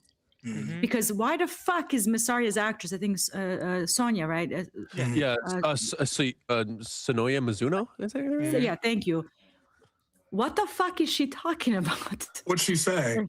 So like Rhaenyra had to dump her girlfriend because Mysaria is Rhaenyra's moral center, No.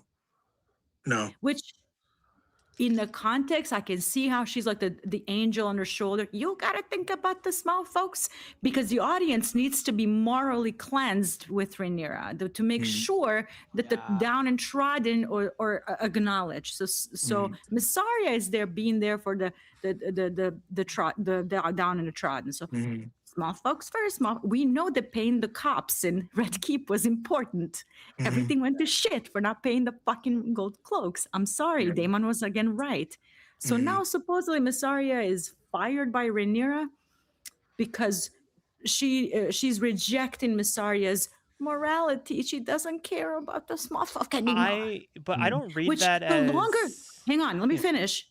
The longer this fucking war goes on, the more these people suffer. So inadvertently, in my opinion, Mysaria is prolonging the suffering by doing what exactly? And also, you cannot call yourself a moral center and being there for the down and the trodden when you're the Mhm. first one to order assassination of a maid who knew your secret. Yeah. You are Yeah. the one ordering assassinations of maids to keep your secret so you don't fall out of the line. And then, like, the actress used the word fascism. Every single fucking time I hear the words that are in modern context It's just not it's- discussed in this 10th, 9th to 14th century setting because there's no gunpowder. Gunpowder was invented in China in 9th century. Mhm. Mm. So it came into Europe after 15th, I think 18th or 9th, something like that. There's no gunpowder here. So we're talking like super fucking medieval times. Why are we talking about fascism and being woke and progressive and like fucking liberal and Democrat in this fucking series? I'm Yeah. here with it. Mhm. It positions Rhaenyra in a place where like, why are we calling her a fascist? She's a queen. She's a monarch. she's with a monarch. absolute Yeah. power. Yeah. What are we doing? I am tired of these fucking interviews after the fact. I am tired of Ryan Condal gaslighting me. No, it's monarchy versus the patriarch. That's the theme of the show. To an Is it- extent. I mean, Kind of like it's like lateral. Like it's a. it's a- feudalism. It's yeah. It's yeah. it's- feudalism. I'm yeah, it's sorry. You have feudalism, yeah. vassals, you have knights, you have the serfs who pay into the feudal system. Yeah. Like, what are we doing? George R. R. Martin is a history lover. He loves medieval history. King Arthur and Yeah. J.R. Tolkien. He loves that shit. That's why he like subverts a lot of those tropes to write A Song of Ice and Fire. So Yeah. like, I'm tired of all this modern terminology. I get it. Death of the author, modern interpretation. Can we like read in context and kill the author too? It's possible to do both. Mm. Mhm. And I think there's just some weird framing right now with Rhaenyra that I don't like, and I don't have all my thoughts in one. I'm still fresh off of like completely being caught off by the rage. Whether Ryan Connell is rage baiting me at this point, I fell for it. I'm raging. I bit the bait, and I'm raging. So like I'm just kind of like I am tired. I've defended the series for being fan fiction, for being a pretty decent fan fiction, for separating itself from its source material. I've defended it. I've been called a shill. I've been called a grifter. I've been called every name in the book for free. Like I gained nothing out of this. I gained nothing out of this. I've gained nothing out of this. So like reading that Esquire or whatever that link I sent you guys in the group chat, like it infuriated me. And not because he's a fan of Alicent. I don't care that he loves Alicent. I really don't. Everybody's going to have their favorite. The fact that you chose to write this fan fiction about your favorite character in Fire and Blood and you still fumbled her within the context of your own series, that tells me a lot. Because if I pick my favorite character, which would be Oakenfist, and I write a fucking fan fiction show about Oakenfist, it's going to slap so hard your eyes will pop out of your fucking head. How much you're going to love it. I'm not going to sit here and like pretend that Ryan Connell created this amazing character analysis because he loved her so much, and the material in the show does not support it. Yeah. I've enjoyed Alicent when she was Rhaenyra's prisoner and reluctant advisor. It was a good time to flex some brain power. Wouldn't we all agree? Yeah. No, it was. I think a lot of people would agree with that. And all of a sudden, we are doing what did he say in one of the quotes? Like, I had to do some weird monopoly in order to give her something. Yeah. No, did I not call that 2 episodes ago? Did I not say that in episode 6 where I was like, this feels like a fucking like plot line just to give Alicent screen time? This is the problem that I have with his fucking. He's putting his nose up to George because George had basically said. Season 3 is gonna not be. They've gone completely the other way. I am not involved with it. That was season 2. He called actually. the relationship abysmal. The word that he used was abysmal, dude. That is a serious accusation. So like at this point, somebody tweeted to me like, and it's like he's just, and it's brilliant. So he's huffing on his own farts. He's so arrogant. 100%. He is huffing on his own farts. I thought the season was pretty solid. Did it have weak spots? So yes, for me, the weakest spot, like I said, Scooby-Doo missions, I don't fucking care for them. I think Aemond deciding that Kinslaying is bad was not done well, in my opinion. It was completely unearned. Like, I could go into details of things I didn't like, but for the most part, I think the season was solid. I do like the slow descent of Rhaenyra into, like, choosing peace 100 times. And the one time you choose cruelty, you are a fascist? What the fuck are these people talking about? I'm so tired. I am tired. In the year of our Lord, 2026, we're still having discussions about soft power versus hard power, associating women who exercise immense amount of power to masculinity and tying her into, well, she's like Daemon now. No. It's doing incredible disservice to the fucking character. It's surface level shit. It's just surface level bullshit. It's surface level. And what he said, well, Alicent doesn't have a dragon. You know what that means? She's more stable. Bullshit, motherfucker. When I read watching it, your I was own like, show or watching your own writing, what the fuck? Apparently, dragons turn you evil. Dragons turn you evil. This is the guy running a high fantasy show about fucking dragons. I'm not trying to turn this to a rank because I like the show genuinely. This is before I say this. Like, I like the show. Before anyone fucking construes what I say, I like this fucking show. But Ryan Condal is surrounded by a bunch of fucking yes men. I'm sorry. All the people that were like, I'm gonna disagree. No, because like the reason why I say that is he is the yes man. No, because like in season 1. There were people actually pushing back on what he was saying, and then they all left the fucking show. They all went, okay, I'm out of here. I'm not fucking writing the show anymore. After season 1. You guys know about that more than I do. I kind of just wait between Wasn't there like 2 or 3 different... this back because there's a pattern in modern media. I'm gonna put this, and I was attempted to put Asajj Ventress. I was attempted to put Trilla. I was tempted, and I'm like, I still need to like unpack a lot of the things that I have about Asajj Ventress, especially the defanging of her in the tales, and even in the Bad Batch. There's a lot of defanging of her because, again, narrative and stories and media currently is pushing a lot of the soft power, traditional feminine bullshit. as the way women should be to practice soft power manipulation and talking. God forbid if she's got a dragon or can bend space and time, or even Cersei Lannister, who was sort of practicing soft power. How did they frame her in the last 2 seasons?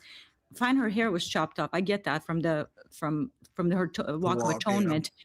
What the fuck was she wearing at the end? They put her in black armor. Why isn't she wearing the house red of House Lannister? Why isn't she the proud lioness? They framed her as this, like, wearing all black armor. Same with Daenerys. She's wearing all black. Now discussions about Jean Grey that's happening. Some Ice Queen shit. Yeah. That's what I'm saying. Every time you have an overpowered woman, she has to be muzzled. And I am here with it. And placated into tyrannical and fascist and fucking... I am here with it. The soft power versus hard power in year of our Lord 2026, with the rise of right-wing fascism and like my productive rights being questioned right now by in United States. Just talk of this this culminative attack on trans women that's happening right now. What the fuck are we doing? Positioning hard power as something to be feared, something that needs to be muzzled like a disease. And this, like, Jean Grey was a pretty good example of that, I would say, in the new Spider-Man movie. And I really, really love the empathy that Peter had for her, because that's what that character needed. But the way people talk about her, they want to frame it as, again, as madness.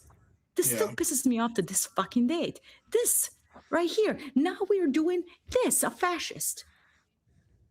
According to Masaya actress, I am no longer interested to even learn her name properly anymore. I'm so tired of the, her fascist girlfriend now is going to wreak havoc with the poor small folk. Suck my 7 dicks. I don't know what to fucking tell you. It's 9 dicks, but all right. Oh my God. But there's an inherent evil to being overpowered. The women have to move softly. Yeah. So that's why. So if fucking Ryan Condal is gonna pick the most competent person to sit on that goddamn throne, do you want to know who it is? It's Corlys goddamn Velaryon. Yeah. What are we doing? Yeah. We're really talking about stable. But also someone in the chat brings up a good point. If the whole thing that Ryan Condal's obsessed with is dragon powers make you mad, then why the fuck is Adam the most well-headed Velaryon right now currently that's not Corlys? Do you want to know? Do you want to take a wild guess? What do you have between your legs? Yeah. I'm sorry. Well, not 7 of them, but got one. but you see, this is not just about Rhaenyra. There's a pattern in the last 5-6. There's a pattern here in how we treat. Again, I should have included Asajj in this, because I think about Asajj Ventress pretty much once a day at least. I think about her once. Even Rey had to be tied into some power. Oh yeah, Rise. Yeah. She cannot just be powerful. I don't want to go on. She can't just be insanely powerful on her own. And ironically, Jean Grey, who is one of the most overpowered characters in the entire X-Men universe, she's insanely overpowered. I think she's treated with a lot of care. That she is allowed to be insanely powerful without being consistently muzzled. But that's why, again, the narrative also gives her a different force to inhabit her body in order to excuse some of the Phoenix. But obviously I don't want to turn this into a Brand New Day discussion, but I don't know how the fuck people read Jean Grey's character as that in Brand New Day. But anyways. So I apologize for going on this ramble. No, it's fucking valid. That was wonderful. I had a good time with that finale. I said that in the beginning. I watched it again and I liked it even more in the second watch. I really did. The Roddy the Ruin was so peaked to me that I was so caught up by the propaganda of war that I would have grabbed a weapon and killed some kids. I was so caught up. I was enjoying it. I really was. We're back to the kids. I'm being facetious. I know you are, but damn. I'm being goofy. I know. I know when I'm being manipulated, and I know when I can enjoy something, and I know when I'm being kind of manipulated. I can recognize Spider-Man New Day is propaganda. I think we knew that.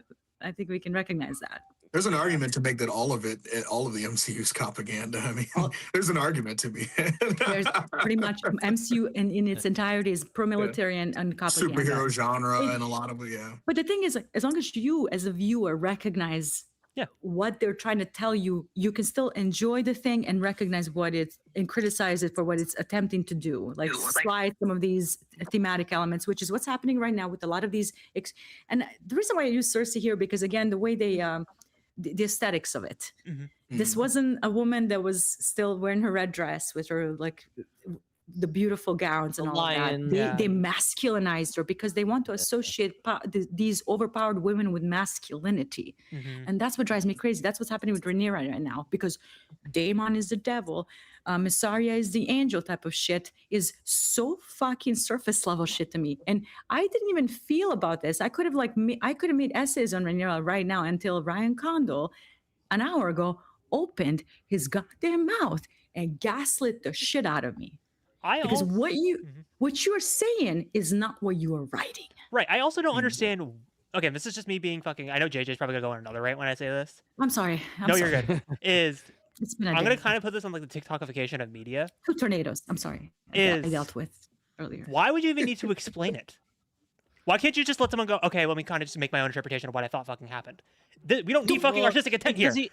It's because he's trying to combat George. I truly think that. I think he's trying. Part of it. Then put your fucking show out and let it stand on its 2 feet. It never will. It never will, though. That's what it is. Let the audience compare and contrast it. Yeah, it is. But let's be real here. People are going to be on one side or the other. I am one of those people that can, and I think a lot of us here, besides Ryan, who hasn't read the book. Hi, Ryan. has come to terms that they are two separate. Correct. Not necessarily. Yeah, like 2 separate things. Like we can, and that's fine. That's fine. And honestly, I wish more people would do that because that's why I enjoy it more.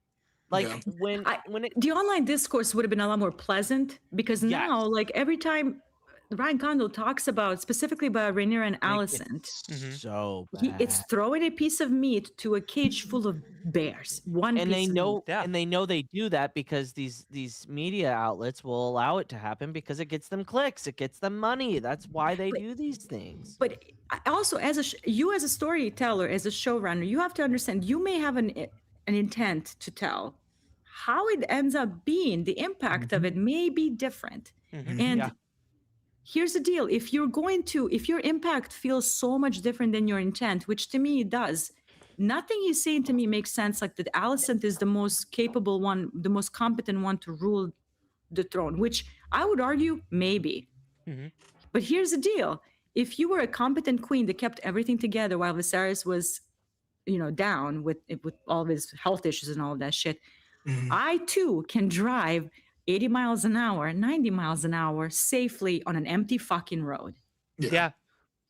Put me on a German Autobahn and then let's fucking go. I mean, I'd even argue, like, not even just a Viserys thing. Like, let's talk about a king that's universally considered the greatest of the Targaryen dynasty. What would happen if Jaehaerys had to fight a war every 10 years or so? How would he have been regarded after all the dust settled? Would he have been regarded as some sort of conquering or iron-fisted guy? Like no. Like Viserys wouldn't have done a good job, but I don't even know if Jaehaerys would have.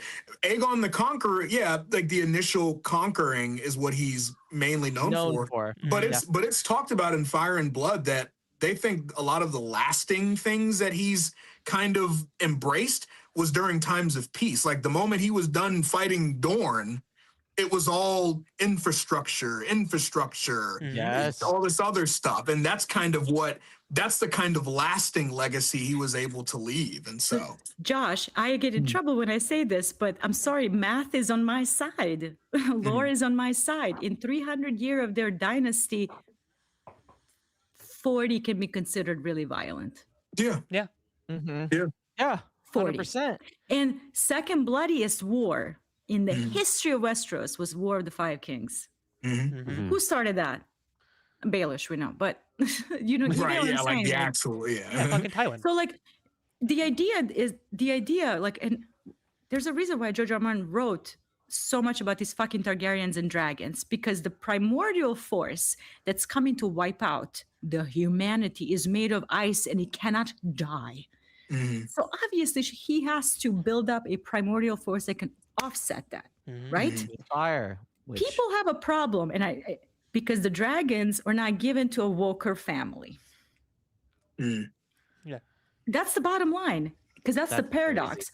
Drag is both the problem and the solution, and they cannot reconcile that. Had those dragons been given to anybody else who controlled them, not these them the Lannister- incestual-looking blood purity aliens, then we will be having completely different conversations. And that's the challenge that George R. R. Martin presents to you. Mhm. Power is not always in the hands of good people. Mhm. Sometimes it is. So what do you do with that power? What do you do with that? Is the question of Song of Ice and Fire. What does it take to rule? Yeah. And we're doing Team Black, Team Green, like Yeah. fucking animals, Yeah. and It's a- discussing whether Rhaenyra is a fascist in 11th century. Fucking kill me. it's a fun little, for season 2 at least, it's a fun little marketing strategy, I guess. Like, oh, pick your side. Like, But it this was fandom is cute. too stupid to function to actually Yeah, understand that it was supposed to be fun marketing. Yeah, after a certain point, it's like, yeah, the green stands. It's like, well, what do you mean? What do you mean stand? Like, what do you mean? What are we at now? What are we at now? Yeah. We should understand what this is about now. Like, And the second that I say something about the treatment, the way people talk about Rhaenyra now, like I'm going to be turned into a stan, into somebody that's looking at it like critically to what's actually happening on my screen versus what's being perceived. Mhm. Fascist style. What has she actually done that was fascistic or tyrannical? Yeah. Right now, as of right now, in season 4, that's going to change. All it's obviously. been has been her powers has been in question. So like that's She went crazy. She killed the Sept, which is gonna blow up in her fucking face, and then that's it. She postured. She postured. What the hell was that? She That was like, weird. what the fuck? Dude? I'm sorry, I noticed that earlier. I was No, like, it's her she has iPhone. something. I was gonna Oh, say my yeah. reactions are Yeah. on. Oh, right. I forgot about that. Yeah. Somebody said you're spitting, JJ. Like, I was like, who, somebody said type shit. I our will. new chat. She said the magic word. It's our new chat interaction She said feature the we're F word. testing. That's crazy. Sorry, that's Yeah. done with. I'm sorry. I apologize. I didn't mean to derail No, it with you're that. fine. But I was so fine with this episode, with the finale. I was excited for 4. I really was. And then I read that interview and just what Connolly's talking about, and he took the wind out of my sail, you guys. Is that if that's like predicament on me, like you're that weak, that feeble, that easily, maybe I am maybe just tired. I am tired of the pattern. Well, yeah. let's. I'm tired of I- the The pattern. whole team green, team black thing is like Yeah, it's it's not stupid. like, oh my god, Nobody- I'm team black, but you can be team green. I'm team Jacob, you're team Edward. But Like, it's not like the same it thing. takes out the It's not supposed to fucking be fun it like takes, this. yeah, no, it takes the nuance out of the fucking show. Oh, I'm team Yeah. black. Oh, I'm team green. No. How about you just fucking watch the show and actually just fucking make your own goddamn opinions? Like, Yeah, am I supposed to feel bad that the High Septon was killed? no. Yeah, no, you're Am I- supposed to recognize from a narrative standpoint that it's going to have consequences. That doesn't yeah, mean that you're supposed to Thank be you. like, oh no, like that. I thought we were, you know. Oh, like, the that- Pope was a good person because he upheld Poor misogyny. Well, if Exactly. you remember, Yes, history yeah. rewrites itself with Magor. Like if you like know like the stories, like you know that like what this act does will have severe consequences, and also Helena being a dreamer that also like will bear consequences going Huge. forward. But like there's a huge part of the story where you have to see a big picture as like both sides are wrong in their own respects. You just have to acknowledge that like what's good and what's bad, and not for the fact that like, oh, whatever she does, I'm on board with, despite what it is. That's stan culture. That's fandom sludge Stan brain. there. That kind of deduction of like, I support. I think memification of our media has also contributed a Oh lot. God, yes. And again, we feed into it, but there's limits Oh, yeah, to 100%. everything.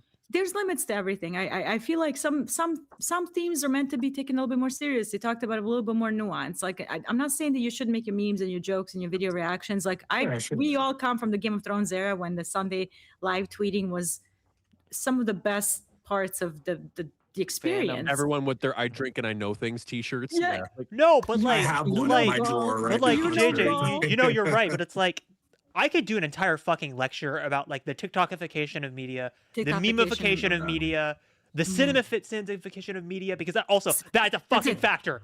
What you just said. I was gonna say What you just said. enshittification, just in general enshittification. Yeah. What is enshittification? I don't know that. Basically, it goes to shit. To Yeah. put it without finding the Merriam-Webster definition, it basically things going to shit. Got it. Yeah. Okay. And one thing that I noticed, sorry, I have bug bite cream because I get bitten by mosquitoes all the time. But I don't know why I'm holding this. It's just a nervous tick.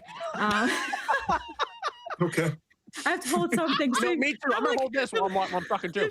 So I'm like, I saw it on camera. I'm randomly holding a cortisone for my mosquito bites. I'm like, what the fuck are you doing, JJ? It's a nervous tick. I apologize. And I lost my train of nervous thought too. on this. I'm just so nervous. Nice. Oh, I'm so nervous Like- too. Oh. Do you know what I'm like I noticed? Anakin. I'm just so nervous. I'm like Tuscans, you know. I'm so scared. Oh my god! Dear Lord. Wow. JJ, come on, get us back on I was track. I We was gotta gonna get back say on track. Look Jesus at Christ. open up any movie and look up top reviews on Letterboxd. Oh my Pass. god, the letterboxification's Pass. happening right now. Oh my god, you're so right. It's boy. I enjoy Letterboxd. I like archiving my shit that's when I cool. watch something and putting little markings on it. It's like fun. it's but you Like a look up movie any ledger. It's a ledger. Yes, but if you that's look what at you the should treat it reviews, as. it is literally just a battle of quips. It's everything is a fucking quick little quip. Yeah. It's Reddit. Yeah. That's right. How So, many like, upvotes can you yeah. get? Yeah, that kind of thing. Basically, like you would have the most like you will have a movie like Parasite, which is I think one of the greatest pieces of cinema ever made, like Pan's Labyrinth, like those movies. And then somebody's gonna say, "Oh, you're laughing," and it's like his skin is so pale and smooth. I want to monster fuck him, and you're laughing. 10,000 likes.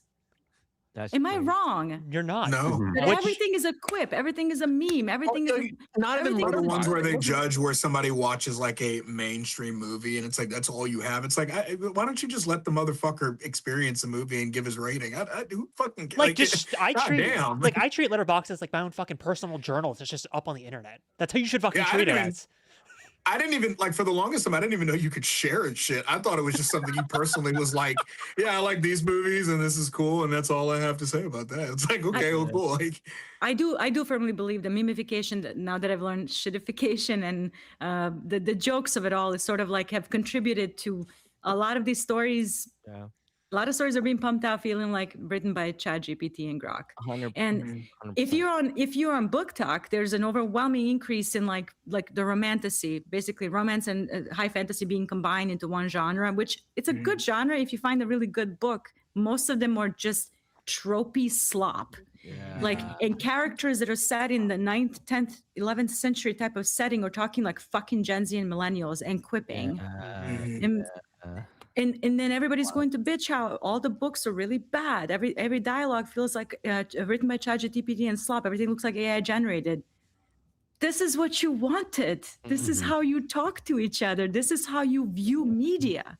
Nothing is serious. Nothing is talked about in context. So yeah, if you're getting your medieval fantasy to feel like it's being written by a millennial jargon, you are the reason Gonna for it. get- You contributed to that. I'm sorry. Same goes 100%. with House of the Dragon. I'm sorry. Same goes with the House of the Dragon. You can kill the author. You can bring in modern interpretations of the story. But the moment you're telling me like, oh, she's a fascist, she's a that's fucking done. 11th century monarch. Anarchy. We are done talking. Yeah. Or like, Yeah. oh, make Valyria great again. What the fuck are you talking about? What? yeah. Or for me, Israel to me is on a joke. Palestine is on a joke. Oh, Yeah. 100%. Westeros was promised to her 3,000 years ago. What the fuck are you people on? What are you talking? You're not serious people. People are dying in actual Palestine right now. What are you talking about? I'm sorry. I get hot over this. And on top of all of this, the patterns that I've noticed, like we have lost grip. Oh yeah, And absolutely. This season was actually pretty solid. I really love that finale, I'm gonna look forward to season 4. But that Condell interview took me out. Yeah, no, and I get it. So let's talk about speculations because he does talk about there's I apologize for derailing this. I really am, guys. I'm sorry. no. I feel no, bad. Hey, We no, love you, JJ. don't feel We love bad. you. Don't feel That bad was great. because That was guess great. what? Somebody's got to say it. Somebody's got to say it. It feels No, like no. the show about 2 women in power, and I'm like the only girl here on your panel. I feel like I could also I at the can same add time- a voice here. I've a little noticed bit. No, that pattern absolutely, before with the show 100%. because it's like I also do notice the pattern of like the actors will say one thing and then he'll say another and they don't fucking line up. No, They continuously contradict each other. Yeah. I'm gaslit, dude. I'm gaslit. I really actually like what's happening with Rhaenyra here. I really do. I like the trajectory of the character. I want girls to be a little bit messy and do some crazy shit because they've been wronged. Please get a hop on a dragon and burn some high towers. That's what I want to see. But don't 100%. fucking piss on me and call it rain. But like, I also feel like I'm because sorry. I don't want to bring it up because I don't want to interrupt your rant because your rant was so fucking good in the like during the middle of that. But like some of the comments brought up a really good point because like I loved your point about like like you should kind of realize that like Marvel is fucking propaganda, military agenda. But like the show that's like right now on Marvel that's actually doing it fucking well is X-Men '97 because they handle the shit like this and you're like, that's actually fucking well written. It's fucking peak. So because there's going to be a lot of things. The most dissatisfying thing, on top of what JJ was saying about Condal and in his comments, is that we're still getting 8 episodes. How? That's it. How the fuck are we going to be able to wrap everything up in 8 episodes? I thought we figured this shit out already. Well, Like, why? the show is teams, so it's as simple as that, dude. Oh, that's so It's Team stupid. Black versus Team Green. But, No, like- apparently, according to Ryan Condal, Aegon had the most revolutionary character change. He's gonna come back as the champion of the small folks after eating you- shit for What? 4 days with Are peasants. you fucking kidding me? I'm being pissed on, and he's calling it rain. I'm sorry. Yeah. If your intent was this, the impact is something else. He literally reverted back to his old self the moment he got Sunfire back, which to me makes perfect sense. I think that's actually quite 100%. satisfying. It was perfect. 100%, I love his arc on the show, but do not talk to me about some fucking Revolutionary change. I No, also because don't that's understand. Not who he is. Yeah, That's I- not who he is. yeah. I don't understand. This is just me again. Obviously, it's the final fucking season of the show. Why wouldn't you push for 10 episodes? I'd be like, hey, HBO, can you just give us 2 more episodes? It's the final fucking season. It's your goddamn cash cow. Just give it to us. It's again, and I'm not trying to put one against the other, but George did say to do this correctly, you need 10 episodes per season for 4 seasons. 40 episodes would be, and That was one of his earliest and, comments. Yeah. that's one of his blog posts from early on when this show got announced. Mhm. And again, he did the same thing with Game of Thrones. He had suggested that they go farther than season 8 to really flesh things out. And HBO just says, nah, we're But, not like, going to do that. I love Let's this cut episode. it." Don't get me was wrong.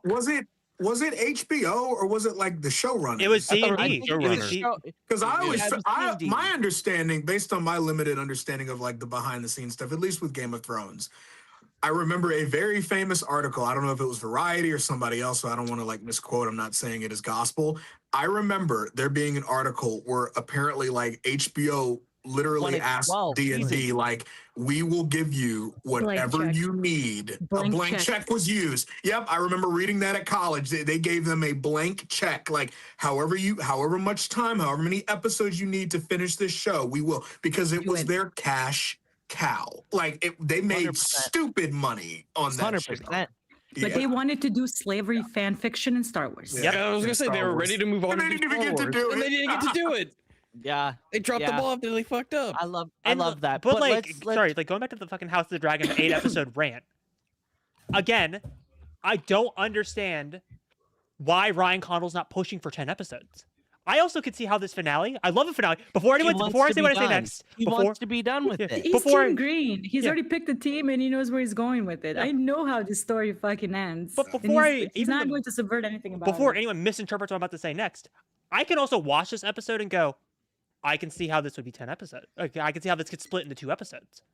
The Damon and Tumbleton half feels like an episode 9, and then the fucking I love the Rhaenyra stuff feels like an episode 10. I can imagine this in a 10 episode season. You just cut the episode in half, make Tumbleton a little longer, cut the Rhaenyra stuff out, make that an entire episode, and that would that's work. all hindsight. Could have, would have, should have. It is what it is. We Yeah, got what I we just- got, and we're getting I 8. just- So I don't know how they're going to. There's so much. I don't There's know a how they're lot. going to condense it. I'm interested to see how they're going to try and condense it. What are they going to cut? Because they're going to have to cut something. What are they going to include? I think is the better question. Call drops are getting cut. I don't think we're getting call drops. The more I think Not about even it, the call less confident I am, and I think that fuck They will would've planned- which means we're they not would've getting planned- unwin peak. And then Fuck! if we're not going to get I'm the sorry. cow trips, what about the bloody cow trips? Big difference. Big What's difference. that? Oh, The bloody You know, cow trips. you know what you're gonna get? You're not going to get Shepherd. You're gonna get Massaria, the socialist queen of the fucking small people. Yes. I want nobody leading else charge. brought that up. You think that's what they're soft launching? She's I gonna think do some Yes. dragon pit shit. She turned on Rhaenyra so fast. Didn't even fucking sleep She got on kicked her out of the decision. fucking Red Keep and turned Yeah, to dude. Helena and immediately went, fuck them. Literally. I, Not even that. She got sent into a carriage with money to safety to Pentos. Away Yeah. from the, away she from got a the war. severance package, bro. She got Yeah, the golden exactly. parachute. Well, and here's the other thing. They don't have money. Remember this. They I- have been complaining about this the entire season. Where's our money? I If think she in ter- finally gave it to her. I think in terms of like a single person to take care of, like I think she could have. She probably was able to find like Mhm. some sort of thing since it's just gonna be her. It's not like Yeah, it was like that's fair. they're like here's like 100 gold pieces that'll buy you like a mansion in Pentos. Like go have fun, whatever. She Yeah. took the gold I- that Damon got earlier in the season. No, I like what you said, JJ, about like how you like your women messy, because like I do too. I thought it was so fucking gangster how she got laid with Massaria and then was like, all right, get the fuck out of here. Here's your book. I was like, Yep. Oh my god, the tweet I saw, like Rhaenyra let called her an Massaria Uber. eat her box and then called her an Uber. See, I wasn't gonna say it, was but it? like I know exactly. But it's like, I'm also My buddy crying. texted me and was like, bro, that's the most gangster shit I've ever seen. She didn't even go say Yeah. bye. She said, hey yo, go pick up your Uber, get out of here. Like, oh my god. Yeah. But, She like, tossed I'm her little telling- towel I'm and that's all it curious. is. But I thought it was so Post not clarity. Look at the comment on YouTube. I'm fucking crying. Well, you know, to add on to that point, about Massaria and her though, even when they get ready to sleep together, Rhaenyra is pretty much like calling her out for what she's like. She's like, I know what she's like, I know what you're. I know. Doing, yeah. Just because she was like, okay, now let's sleep together, doesn't mean that she forgot it. But she's like, yeah, okay. Like now, next morning, she's like, okay, get the fuck out of here. Like, no. But get back. the catalyst was Oh, it's- Aegon's return, and especially being Yeah. framed as a religious act. He Yeah. hath risen. Literally, he hath risen. He has risen. Somebody's gonna make that joke for Easter. I know they are. But, I like, know they are. I'm I'm curious. alive. Like, I'm curious about episode 8, or sorry, the 4 episode season for season 4. Sorry. Jesus coming back from the dead. I'm alive. I'm alive. curious how I'm the alive. fuck they're gonna structure the season. Because I'm assuming the first We'll 2 find out episodes in are gonna 2 be like years. Yeah, I Darren don't and know. like that kind of shit, and then fucking the middle it's gonna be like God's Eye lot setup, of- and then the okay. finales last 2 episodes. I'm here for the train wreck. That's all I gotta say now. No, it I'm feels like here- Game of Thrones I'm season very- 8 when they announced like, hey, it's gonna be 6 episodes. You're like, how? I mean, It is what it is. Here's what's going to happen. It's going to be Rhaenyra's downfall. 100%. Yes. Number 1, Battle of the God's Eye. mhm. Yeah. Yes. Aegon, whatever. I don't want to spoil it for Ryan. And then you're gonna have But it's also for the 30 other people in the chat. right now. Well, and he also said, "Oh yeah, you're gonna get new characters and new dragons." I don't in think that 8 means- episodes? What the fuck? You should introduce them 2 seasons What are ago. you talking about, brother? You need a whole nother season just to I'd talk like to- on dragons also- itself. I'd also They'll like to have- point out that Damon and storming and the thing. Yeah, And we'll get right- I'm second sorry. Tumbleton. You know what? I'll throw out a prediction that's gonna be wrong, like everything else I predict about this. Oh, fucking we show. haven't even gone to Well, that. So I'm not Hey, you going got, to- hey, Well, you got the to the three-way's not closest. You happening got anymore. so damn close about that threesome, though, brother. Well, You I were so mean, damn close. Which, No, by I the mean, way, damn by the close. way, I mean, if we're talking yeah. about speculation, JJ still has the receipts for about the entire season that we threw at her I during the don't middle of know, the not the show. whole I don't think it's a whole season. It's I We think still- from we did- yeah, episodes, yeah. Yeah, we only did a few episodes of like. I think we got all that shit wrong. We got There's we no were way we in were hell 0 we for got fucking it. like 8. I didn't get my third move. We were the Well, that was 2008 my Detroit first move. Lions that year, man. Like we're not. Yeah, no, absolutely not. Yeah. If Chris heard you, he would like disown you. I mean, like, yeah, it's whatever. Yeah, it's, yeah, it's a our very early- legendarily bad No, season. I but say I'm yeah. the No. 2014 Tampa Bay Buccaneers. I got 2 right, and the rest I was fucking off. Our But the parlays 2 did I was not right hit. about, I was goddamn, I was Parlays- right. Parlays did not hit, but I feel like Get these tourists out of here. Get these tourists out of here. You got to do the blinking too, JJ. That's what sold it when he was just like, somebody get these beggars out of here. I was gonna suggest LARPers. Yeah. Somebody get these LARPers out of here. I'm not allowed to use the word LARPer. I'm using it wrong. What? Yeah. Who said that about? Who said that to you? Our moots. What? What? How did you say it wrong? Oh, we don't have to. Okay, We're saying this shit off air. We're shipping this off air. What? we don't have to say this on all right. Let's land this plane. Land this plane. with one. I just wanted to bring some humor. Because I'm gonna be wing. so annoying. I'm gonna be so annoying. I know you. It's all good. So I think we might get Cannibal. Someone in your comment section. We're not getting Cannibal. yes. Grey Ghost. Condell did say there's gonna be a new dragon in fourth season. So the only one remaining is Cannibal. it's Cannibal. But also, I agree with it's gonna be very interesting. To see how that like, goes. where the fuck is Vagar? She is probably sleeping at Harrenhal. at the not Harrenhal, but God's Isle Eye. of Faces. Isle of Faces. Isle I Faces, still like. yeah. It It explains why nobody can pinpoint exactly Not to where be. she I is. know I Because just it's went a on this. fucking magical ass island. I know Yeah. I went on this whole rant about like TikTokification of media and that kind of stuff. Like I don't need everything to be explained to me, but like they should have at least explained it a little bit. They'll explain it in a 5-second montage. But it's fucking 2 years I'll away. I'll sacrifice Vagar for the mention of the two boys because that's Fair, a huge fair. person in the room. But I'm sorry, I'll sacrifice Vagar. You assume she's just flying around because Bela Yeah, and no, Adam yeah. The only reason are why I'm tracking her. so on about it is because there's so much plot lines in season 3 about where's Vagar, where's Vagar. Like there are so many episodes dedicated to that. But it's like, who gives a fuck as well? Aemon is his own arc. His dragon left him to protect him, which I think is quite a compelling Yeah. situation. If Vagar flew away to keep people from looking for him, I think that's an interesting angle that you can't find her. And again, Adam and Bela have been looking for her. And Weirdly enough, I felt like Vagar being missing was like the least important aspect. I was just kind of like, I was like, Because that's you not what can't that give a arc's fuck about. about it Yeah. right now. Yeah, we're not supposed to really know where Vagar. Where's Viserys the Well, second? Where's Aegon the third? like- That's what I want to know. Where's Maelor? Well, Dead now. Well, dead now, yeah. Well- On the speculation in moving forward, I don't know how they land this without fumbling it. It just doesn't. It's going to. Oh well. It's going to work as long as Ryan Condell and the rest of the cast keep their traps shut. Just be funny. Just be James Norton. I'm ruined by Roddy tagline. Call it a fucking day. Be Vaemon Valerian's actor. He was fun. or like Those kids are not black. Those kids are not black. Or like be I was like be your character. You know, or just be like I you know what who I love. I watched that inside the episode with my mom. She was cackling at him. She was like, "Bro, she was like, but Josh, they're not black." I was like, "Yes, mom. That's part of the point." Twitter was posting pictures of Joffrey. He looks like Laenor. He does.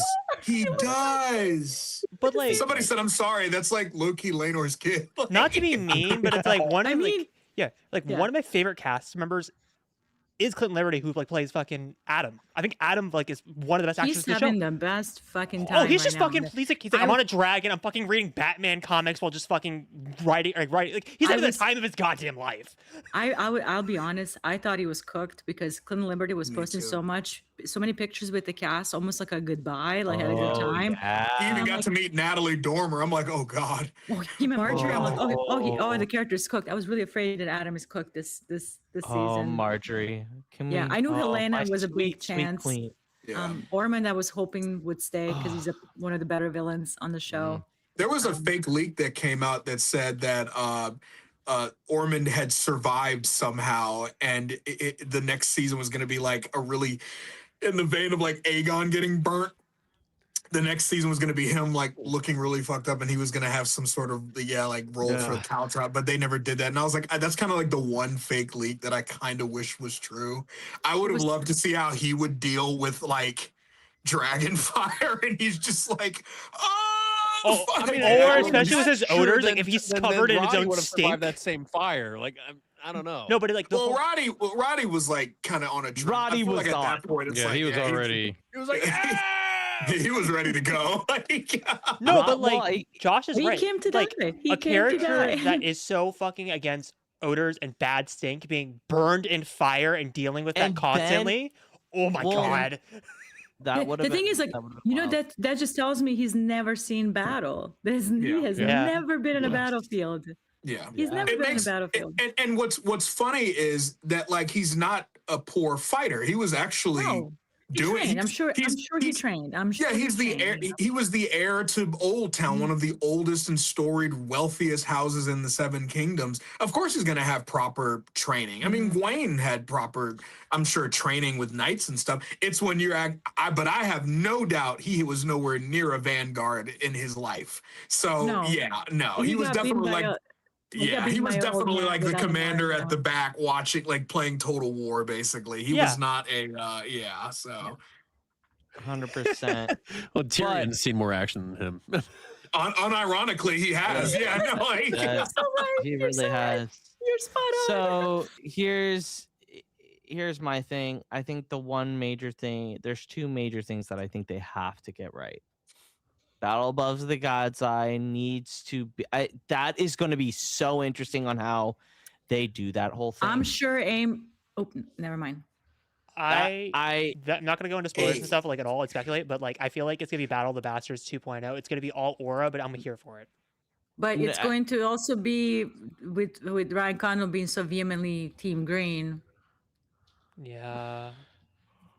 The wind has been knocked out of my Yeah. sails, guys. I'm sorry. Like let my it expectations are in the shitter. Well, like uh, for me, what I'm excited about with Battle of the God's Eye, more specific, I'm not gonna go into details, is I'm excited to see how they're gonna shoot it. That's the thing. I'm more excited well, about the the technical choreography is aspects going to of be it all. insane.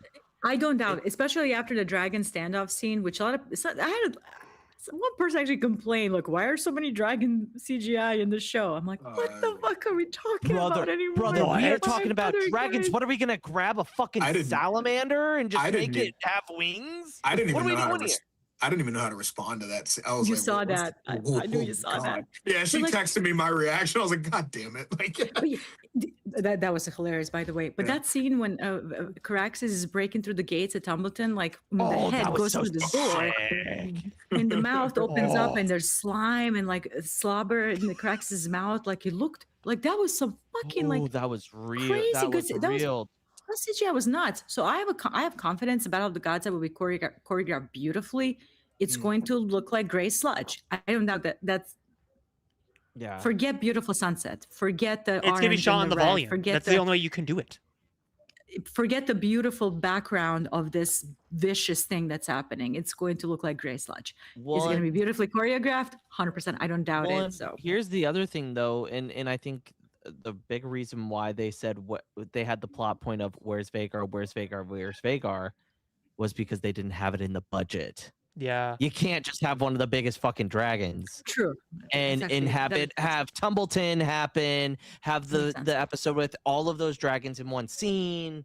it also works too, Luke, because It like, does. what else is Vagar I gonna agree. do? Like, Yeah. 100%, Thank because you. Thank if you. Aemon's story and if Aemon's final moment ends with him and Aegon kind of sort of maybe reconciling temporarily, whatever, Yeah. then there's no more need for Vagar for the remainder of the season, except for a few like random shots of her or something. No, you don't really 100%. need that much, No, yeah, so that's it definitely works part of out. it too.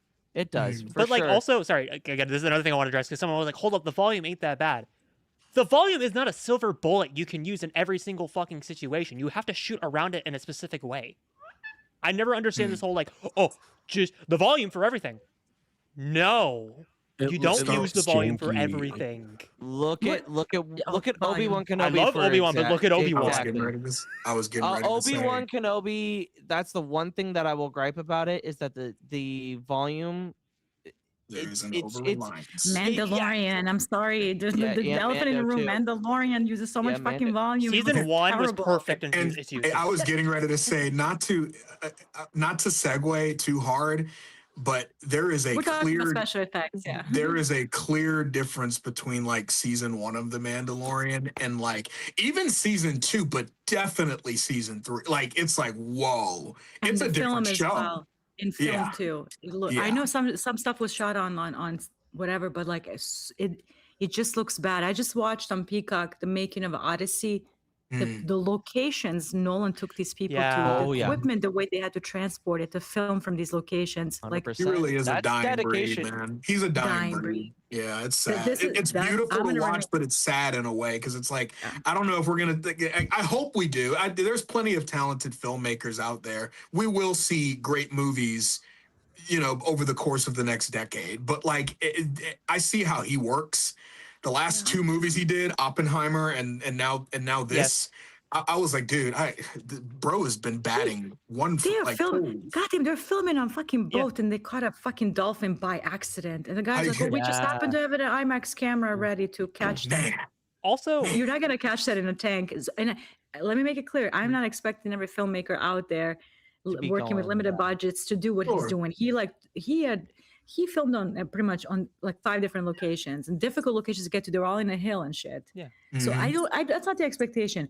If you're going to do CGI, look at the Pirates of the Caribbean back in the fucking day. I'm sorry, beautiful CGI, really nice looking CGI. Mhm. For me, like Mandalorian and Supergirl were the biggest disappointments when it came to Yeah. like special effects and just the way those movies look. They're just ugly to look But, at. It like- looked gray and yeah. ugly and Just nasty. also, by the way, and if I you don't look want to. at if you look Look at at Woman of Spider-Man, Tomorrow, brand new day. How beautiful that film Also, is. I don't want to come off New as like York is a character. Yeah, but I Yeah. also don't want to come off as a volume hater because I agree with Speedy Fist because he was like, "Look at the Batman." I was legitimately, you took the words out of my mouth. I was waiting for this conversation to have a pause. The Batman uses the volume fucking perfectly with the Yeah, skyscraper true. of It's Gotham. possible. Yeah, use it The like volume- that. It's the doable. volume is a tool. Yeah. Yes. You have to use it right. It is not a cure-all for a bad movie being made good. It's not a substitute for being creative with how you film and how you do all this stuff. It is a tool, a very useful tool that can be used brilliantly. This is why The Last Jedi is a beautiful fucking film. It's Number 1. gorgeous. Number 2, this is why The Sinners is a gorgeous, beautiful Yeah, film. Ryan I'm Condal, sorry. Ryan. Yeah, not Coogler. Ryan Condal, Coogler. Ryan I thought JJ was reacting to that. Like, There's a lot of Fuck that, Ryan. No, But like it's you it's said, like- Christopher Nolan being the dying breed, I think Ryan Coogler Ryan could potentially Coogler. be his that's heir. exactly what I was thinking. I'm serious. Like, look at Sinners. Like, Sinners could have been the worst movie, like character-wise and dialogue-wise. It is still one of the most beautiful movies I have ever seen. At Comic-Con, when they announced Black Panther 3, he literally pulled out like a piece of 70mm film. He's like, "Yeah, we're using this." Dude, Black Panther 3 is my giving me God. so much copious. Like, I'm so excited for Black Panther 3. when I watched Goosebumps. that scene where they're getting like lit in the barn and they're showing all the I had to cry. Like I don't cry when I watch movies. It takes a lot because like there's always I get you. but when I saw that scene and I saw how the crescendo, not just from the volume, it's not just the visuals, but just like the entire atmosphere of everything coming to that crescendo when he hits that high note and it zooms out and then the drop of the vampires arriving, I was like, that was the most beautiful fucking sequence Yeah. I have ever seen. This movie's fantastic. Like, Was somebody brought up in your comments, and it is a good point, but I'm Mm-hmm. slightly going to push back against it. TV doesn't have that luxury of the budget of the big movie. But here's the deal: 8 episodes of House of the Dragon, they cost $200 to $300 million. Mhm. We're working with a big budget, and I get it. The cast is much You're- larger, but you again, you don't have RDJ to dealing- pay him $100 million in salary, also- so the well, salary is you're not the also- issue. But like fucking Odyssey costs $250 million. That Yeah. obviously for us, this is huge money. But in terms of movies, especially a movie like that, That's a drop in Yeah. the bucket. that's a drop Yeah. in the bucket. I'm I sorry. also- It's just, literally is. I and also, like, yeah. let me add one more thing. I'm sorry. Like Avatar: The Last Airbender live action looks terrible. Mhm. It looks terrible. like Not shit. only it looks awful. I'm sorry. Everything is so nothing looks dirty anymore. And I'm not talking dirty visuals. I'm talking dirty clothes, Yeah. worn out costumes, like sets that feel Yeah. lived in. Which Yeah. is why Night of the Seven Kingdoms again was a visually beautiful Yes. show And because it captured a small town folk. life. And like the clothes look worn, everything looked kind of dirty. The walls were Mhm. kind of Mhm. you know what? That's what I'm We- talking about. Nothing That's looks why- lived in. Yeah, that's my one regret is not doing these types of conversations. Yeah, and HBO is willing to spend reactions more money at Disney Plus, which is why they're nuking Disney Plus MCU out of the picture. Star Yeah. Wars too. I think they're going back Yeah. to Yeah. games and Movies. movies. Yeah, Games and yeah. movies. Yeah. So Yeah, both companies Disney and Lucasfilm are complete. I mean, they're under the same umbrella, but they are nuking TV medium out of their roster. for Focus sure. on animation. The focus is on animation. Trish, I'm not going to complain about. I'm not complaining about that Neither either. am I. In fact, I think they should. Me and JJ talked about this after The Mandalorian didn't do well at the box office.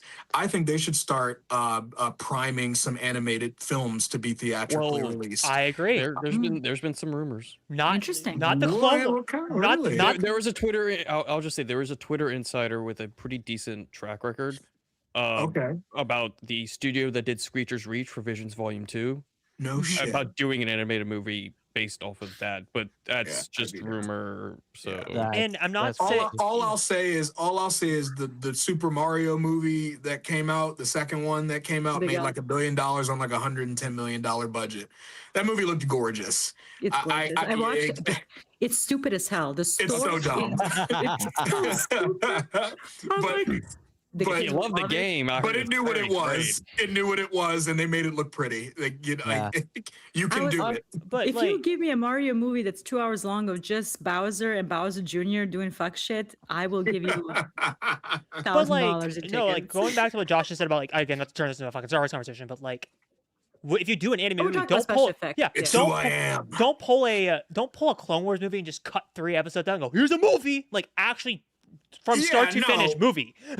Yeah, I don't want another Mandalorian and Grogu where, as much as I had stupid fun with my college buddies, I went over after every third of the movie, I went, and that's where that episode ends, and that's where that episode ends, and this is where that episode ends. And me and him were just like, yeah, this is what we thought it was going to be. It's 3 episodes stitched together, you know. 100%.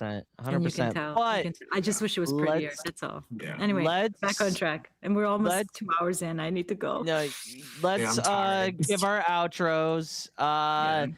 JJ, we'll start with you. Out of 10, what would you rank this episode? Rank this season? And where can we find you? The episode I'm ranking 9 out of 10. I enjoyed it way more than I thought I would. I think it's one of the best. I think I like Rhaenyra's POV episode, episode number 3, the best out of the whole season. For me, it's a solid 8 out of 10. Because there's a lot more good than bad. And you can find me on TikTok and Instagram under Lady Dragon JJ and Brendan's Raven on Twitter. And I just want to say I appreciate you guys giving me space to kind of Absolutely. say my piece with. You're Sure. always welcome. I appreciate it. You're always welcome to voice your opinion. And I know it means a lot. I know I welcome can get a little hot and a little too heated and a little maybe too rambly. At So do times. we. Are Don't you worry. know what podcast you're on? Yeah, we like to throw out our opinions a little bit too much, okay? But absolutely, thank you And again. thanks for the chat. You guys are posting good comments again, good interaction. Yeah, absolutely. I always appreciate good We aren't interaction. making the same decision of not covering Knights of the Seven Kingdoms, so that will be happening. Blame me. I was the problem child on that one. But anyway, Josh, what's your ranking and where can we find you on all social medias? JJ, put the quarters down. I'm joking. I'm teasing. No, I had a lot of fun with season 3. I think it was miles better than season 2. 100%. I think it's not even funny how much better this season was than Way more focused, yeah. season. Yeah. Oh my gosh, dude. I'm a big fan of Emma Darcy. I always have been. Like ever since I thought they were an excellent actor. I have been infatuated with how they act and how well they act with Matt Smith. Like I want chemistry's even off chart. like, we only got one more season to have this. So I want as much Daemon Rhaenyra content as we realistically can get. Really put his ass in the doghouse. Like put him like deep into the doghouse. I want another big fiery acting moment between them because you know Or fork him senseless in a sept on a corpse of a dead high septon. You know, I want to wrap up what I'm gonna say, but I love whenever Rhaenyra and Daemon get on the same page. It's the hottest shit ever. Like it's like when Daemon started talking Valyrian to her and like she wasn't even looking at him. She just went. Did you see the smile? Did you see the smile on his face? She went.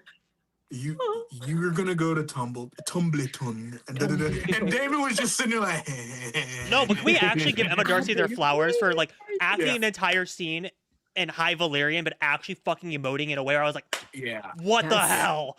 When They were so Rhaenyra good. goes Tumbleton, I was like, damn, even the fucking name of the town, like, They put a they kiss oh, in that scene, by the way. In the official photo, they're kissing on the mouth, and Ryan Collins cut no, it. What? no, fuck.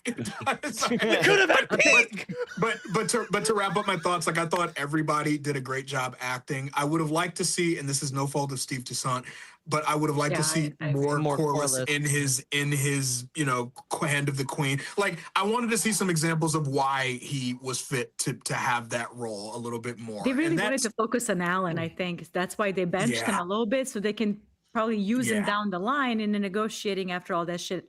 hopefully, yeah, you would think, right? It's Hopefully, almost. yeah. But I Damn, OBS enjoyed really disconnected everybody's. me for saying that shit. That's crazy. I enjoyed everybody's acting performance. I thought everybody did a great job. Ulf is a riot. 10 out of 10. Combat is awesome. I want out of Hugh 10. to I want Hugh to get some more, some Meat I on the want Hugh- bone. I kind of want Hugh to have like an end goal here. Like I need to know where this is going, but I think the actor's doing a fantastic job. James Norton, a standout. And I will miss Ormond Hightower derogatory. Do you And, support child soldiers? look, JJ, look, we Clip, don't need clip, to. clip. But no, but I had a ton of fun. I'm looking forward to rewatching it down the road. I'll probably rewatch it a couple times, and it's. I would put, if you made me pick all three of them, I would put, and this might change. I still think overall, I think the impact of season one Yeah. Mhm. meant a bit fair. more to me. That's I fair. thought it primed me for the dance. And I think season 2 is right behind it, or season 3 is right behind it in second place, They're like with this, season yeah. 2 as like a pretty distant third. But I had a great time. It was great. And where can the good people follow you? You guys can find me on Twitter, Instagram, and TikTok at MaceahWindu. And I'm also a member of Temple of Geek. So there's an article out on Same. Zero Company. You guys should feel free to check that out. I got some hands-on stuff on it. It's a lot of fun. So There you go. There you go. Go check out their stuff. We want to thank both of you so much for joining us every week for the last 8 Thank you for having weeks. us. I appreciate it. absolutely. And I put you guys on the spot for season 3 of House of the Dragon. Will we do something for a Knights of the Seven Kingdoms? I'm down for a Song of Ice and Fire show. You mean the show that actually fits the TV show really damn well? Yeah. Yeah, no, I'm always down. I'm a little salty today. I'm sorry. I'm always down to shoot the shit with you guys, and Night of the Seven Kingdoms should be a more pleasant experience. So Yes. Hand Weber is coming. Oh, Yes. I'm she's ready. coming. She's I'm I'm coming. ready. 100%. Ryan, where can the good people follow you? And what was your overall ranking of the season? I think I'll give both the episode and the season probably 8.5. I'll have to go back and Mm-hmm. rewatch season 1 and 2 to really see where it ranks. I did make the decision inside my head during this podcast. I know somebody I think said to hold off until the end of season 4. I am going to read Fire and Blood. I got 2 years. I might as Good well read. read it. I have it. Oh, I got 2 years, 2-ish years. I might as well read it and at least. Wait, hold on. Is this Ryan's entry into a Song of Ice and Fire In contest? terms of so the books, nice. in I terms of love the it. books, did we yeah. break Ryan? I Damn love it. Damn it. Did I we- mean, I did had we- the, I is bought the he gonna book after start season 1 and making- I never He started might. reading it. Oh God, he's gonna hit the that's, show now. that's not. What have we let's not done? go to that far. I This thing is have gonna to, change. I My have to sweet say, summer child. I have to say, Ryan, even though Star Wars is like I think the pinnacle of audiobook quality, I really enjoyed Fire and Blood's Ooh, audiobook. agreed. Yes. Yes. The gentleman that did the who's speaking he's speaking as Archmaester Gildane. Gildane. Is it yeah. Gildane who does Fire and Blood? Is it I Gildane? believe so. Gildane is the He- narrator. Yeah. It really sounded like an Archmaester fucking reading. Like I felt like I was in the universe where he's talking about all the events that happen and stuff. It's great. So if you have when you finish when you finish House of the Dragon, when we're done, check out the audiobook too. It's a great listen. Got to do Dude. that. I do it before I go to bed. I just look at the song before. I was like, oh, man, that's all I want. It's fucking soothing in the best trying to possible find way. But Ryan, where can the people follow you? They can find me at RyanPW_ over on TikTok and Twitter. Char, what was your ranking of the season, and where can the good people find you? Well, Josh took the words right out of my mouth. I mean, season 1 will always be Pretty my iconic. favorite. Yeah. And season 3 is by a landslide better than season 2. I know season 2 drew a lot of controversy, especially with Ryan Condal. But I just felt like season 3 just had a lot more effort and care to it. And like the storylines were just so well delivered with the Gullet and Tumbleton and setting up Ormond Hightower as this main antagonist. And the way that Rhaenyra's rule was always in question, but it was always wavering, but it was her trying to grasp on what she had. And like it was so left and right at any given moment, but it was so well done. And it was like, okay, so what's next? It was always leaving you with what's next. But with season 2, it was like, That's fair. okay, this happened, and then what? Mhm. Because it just felt like Yeah. you were going up an escalator, and then you're going down an escalator, but it was very, very slow. But this one was just like, next thing you know, it was like, what the hell just happened? Yeah. That's Yeah. yeah. And then you're like, I wonder what this person's going to do. And that was what like Mazaria was. Mazaria was like that person where you're like, what is her intention? Like the moment that Allison was like, you can have really good favor with the Hightowers, and then you see that moment where she pauses, and then you're like, okay, well, we're starting to see the first instance of her being like, okay, well, she can be swayed and can manipulate Rhaenyra to her advantage. Mm-hmm. And we heard that from Sylvie in the Red Keep.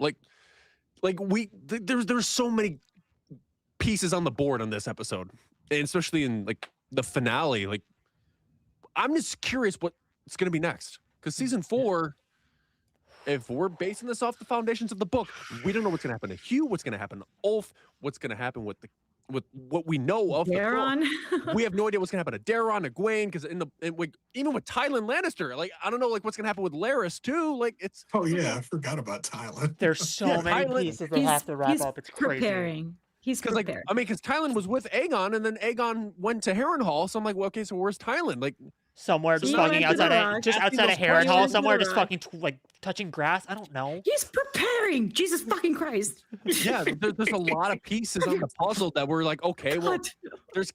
there's stuff that's just so different, and the way that this was prepared for us, I'm ready to have a 4-course meal about, okay, well, are we going to see some like people turn heel here? Are we going to see a change from the story?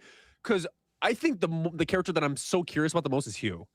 Oh yeah. Yeah, me Yeah. too. Because Hugh from the get-go, because like in the book he's so ambitious, like he is so self-centered. Oh yeah, he's the But now worst. he's like he has fucking has a worst. heart, he has compassion, and he actually and the dead is like wife. he's like a very Mhm. an abiding person to Rhaenyra's cause. So, I mean, as opposed to like him dipping and going to Tumbleton, but we'll get to that. But no, I give this season definitely a solid 8. It's a solid 8 for me. But Okay. yeah, but you can find me on TikTok, Twitter, and Instagram at CharJ, as spelled right here. And you can find me here at the Podwans podcast every Tuesday, going on until because when is Night of the Seven Kingdoms season 2 It'll coming be out? early next year, right? Probably early next year, yeah. Probably the Yeah, same early as next year. probably January. Probably Almost came out on my February, birthday, season 1. That was March-ish. very- Maybe they'll keep it in January like the season I hope one, so. so. Please I keep wanna it in buy it on my January. I don't birthday. want It that was shit so during fun. celebration. Please just get it fucking far away from there. Well, if I have a bad time at Celebration, I can go home and I can go to my hotel room and watch Night of the Seven Kingdoms. So it's not Mhm. like it's like it's whatever. Damn, it's gonna be the Yeah. in-person fucking Podwans podcast. I'm kidding. So yep, that's my piece, and that's where you can find me. And Hereth. Well, I feel like I guess I just have a different way of rating stuff from like 1 to 10. You guys are gonna look at me fucking sideways when I rate season 3. I'm gonna go with a 7 out of 10. You guys gotta remember fucking Fuck. no. You gotta remember I use 5 look as the sideways. average. 5 is Oh, the okay, that's average. true, yeah. Okay. All right. use yeah, it, like, as, forget like, a- your whole system is. It's the correct way Crazy. to fucking rate shit. People use fucking Your way to great. I'm just kidding. no, but like Damn. like Objectively, I'm sorry, fucking IGN, Mr. 7 out of 10 is average. No, that's fucking wrong. Go fuck yourself. Anyway, it's 7 out of 10. It's a good season. There was too much water in the season. Too much water. 7 out of 10. Okay, all right, I know where that's going. Yeah.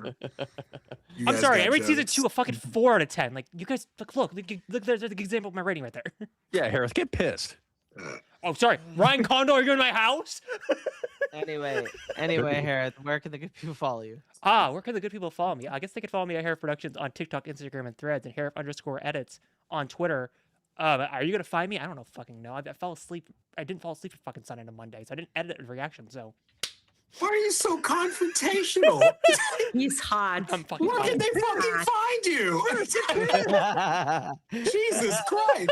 Somebody's eagerly typing in your Insta, and they're just like, "Damn, all right, I guess I won't look it up then." Fuck, Yeah, Hereth, fuck no you then. prisoners. Jesus. Jesus Christ! Look at you, dude. I would Find me here. All right. I would rank it, I would say 8.5 out of 10. A lot of great moments. It of good definitely took a step up. I would definitely agree with the rest of the panel that season 1 is peak. It's good. This season, It's good. This- Yeah, it's good. This season, I enjoy it a ton because I got Damon doing things. I got Peak. Northmen doing things. Peak. I got Hugh doing fuck shit You sometimes. got Like, characters I- doing what they're supposed to do. I- It's dude, crazy. I love it. I love when my group that I root for is all doing shit. It's great. I love it. It's awesome. You're too funny. But you guys can follow me at Jedi Master Eggs on all social medias. You can follow us at the Podwans on all social medias. I believe there's a possible D23 stream reaction Oh, between. I don't know about Ryan- reaction. No, probably be I mean, a live stream. We just talked about doing predictions or something like that. or because my after Jedi when is also that came in. happening? When That's is this that weekend. happening? Friday. This Yeah, weekend. Friday or Saturday. They're streaming the Oh, Parks is it panel, but they're not Saturday? streaming the entertainment. It's gonna be a Yeah, they're disgusting notorious. How many film. ways is Star Wars gonna let me down?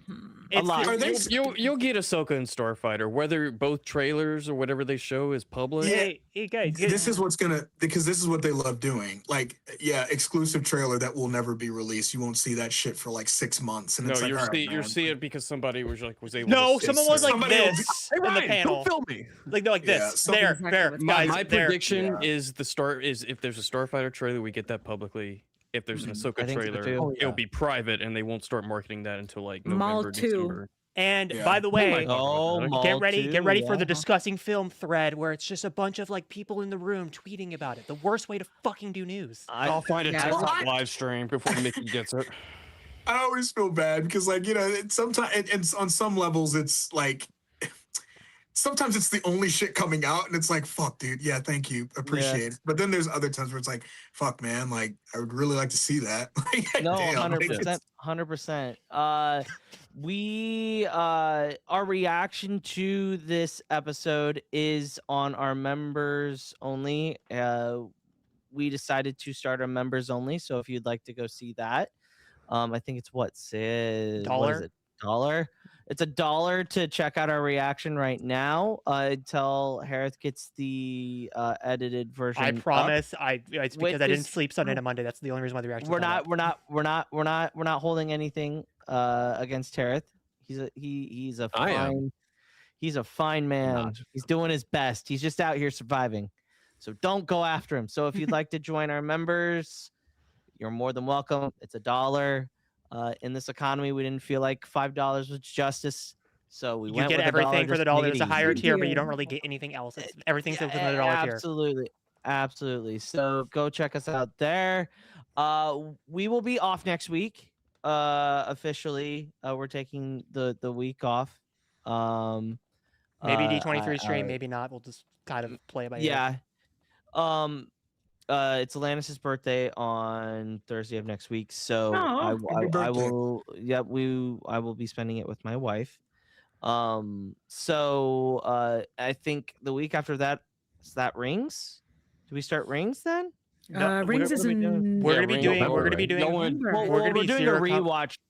we're gonna be doing Zero Company for a little bit. Then Zero Company. and then Okay. some Star Wars stuff in between, and then we'll We still come got to talk back. Ninth Jedi. I haven't started watching that. We gotta I've do been Ninth going all Jedi too week. as well. Yeah, I haven't seen it yet. We gotta do a Ninth Yeah. Jedi stream as Time. well.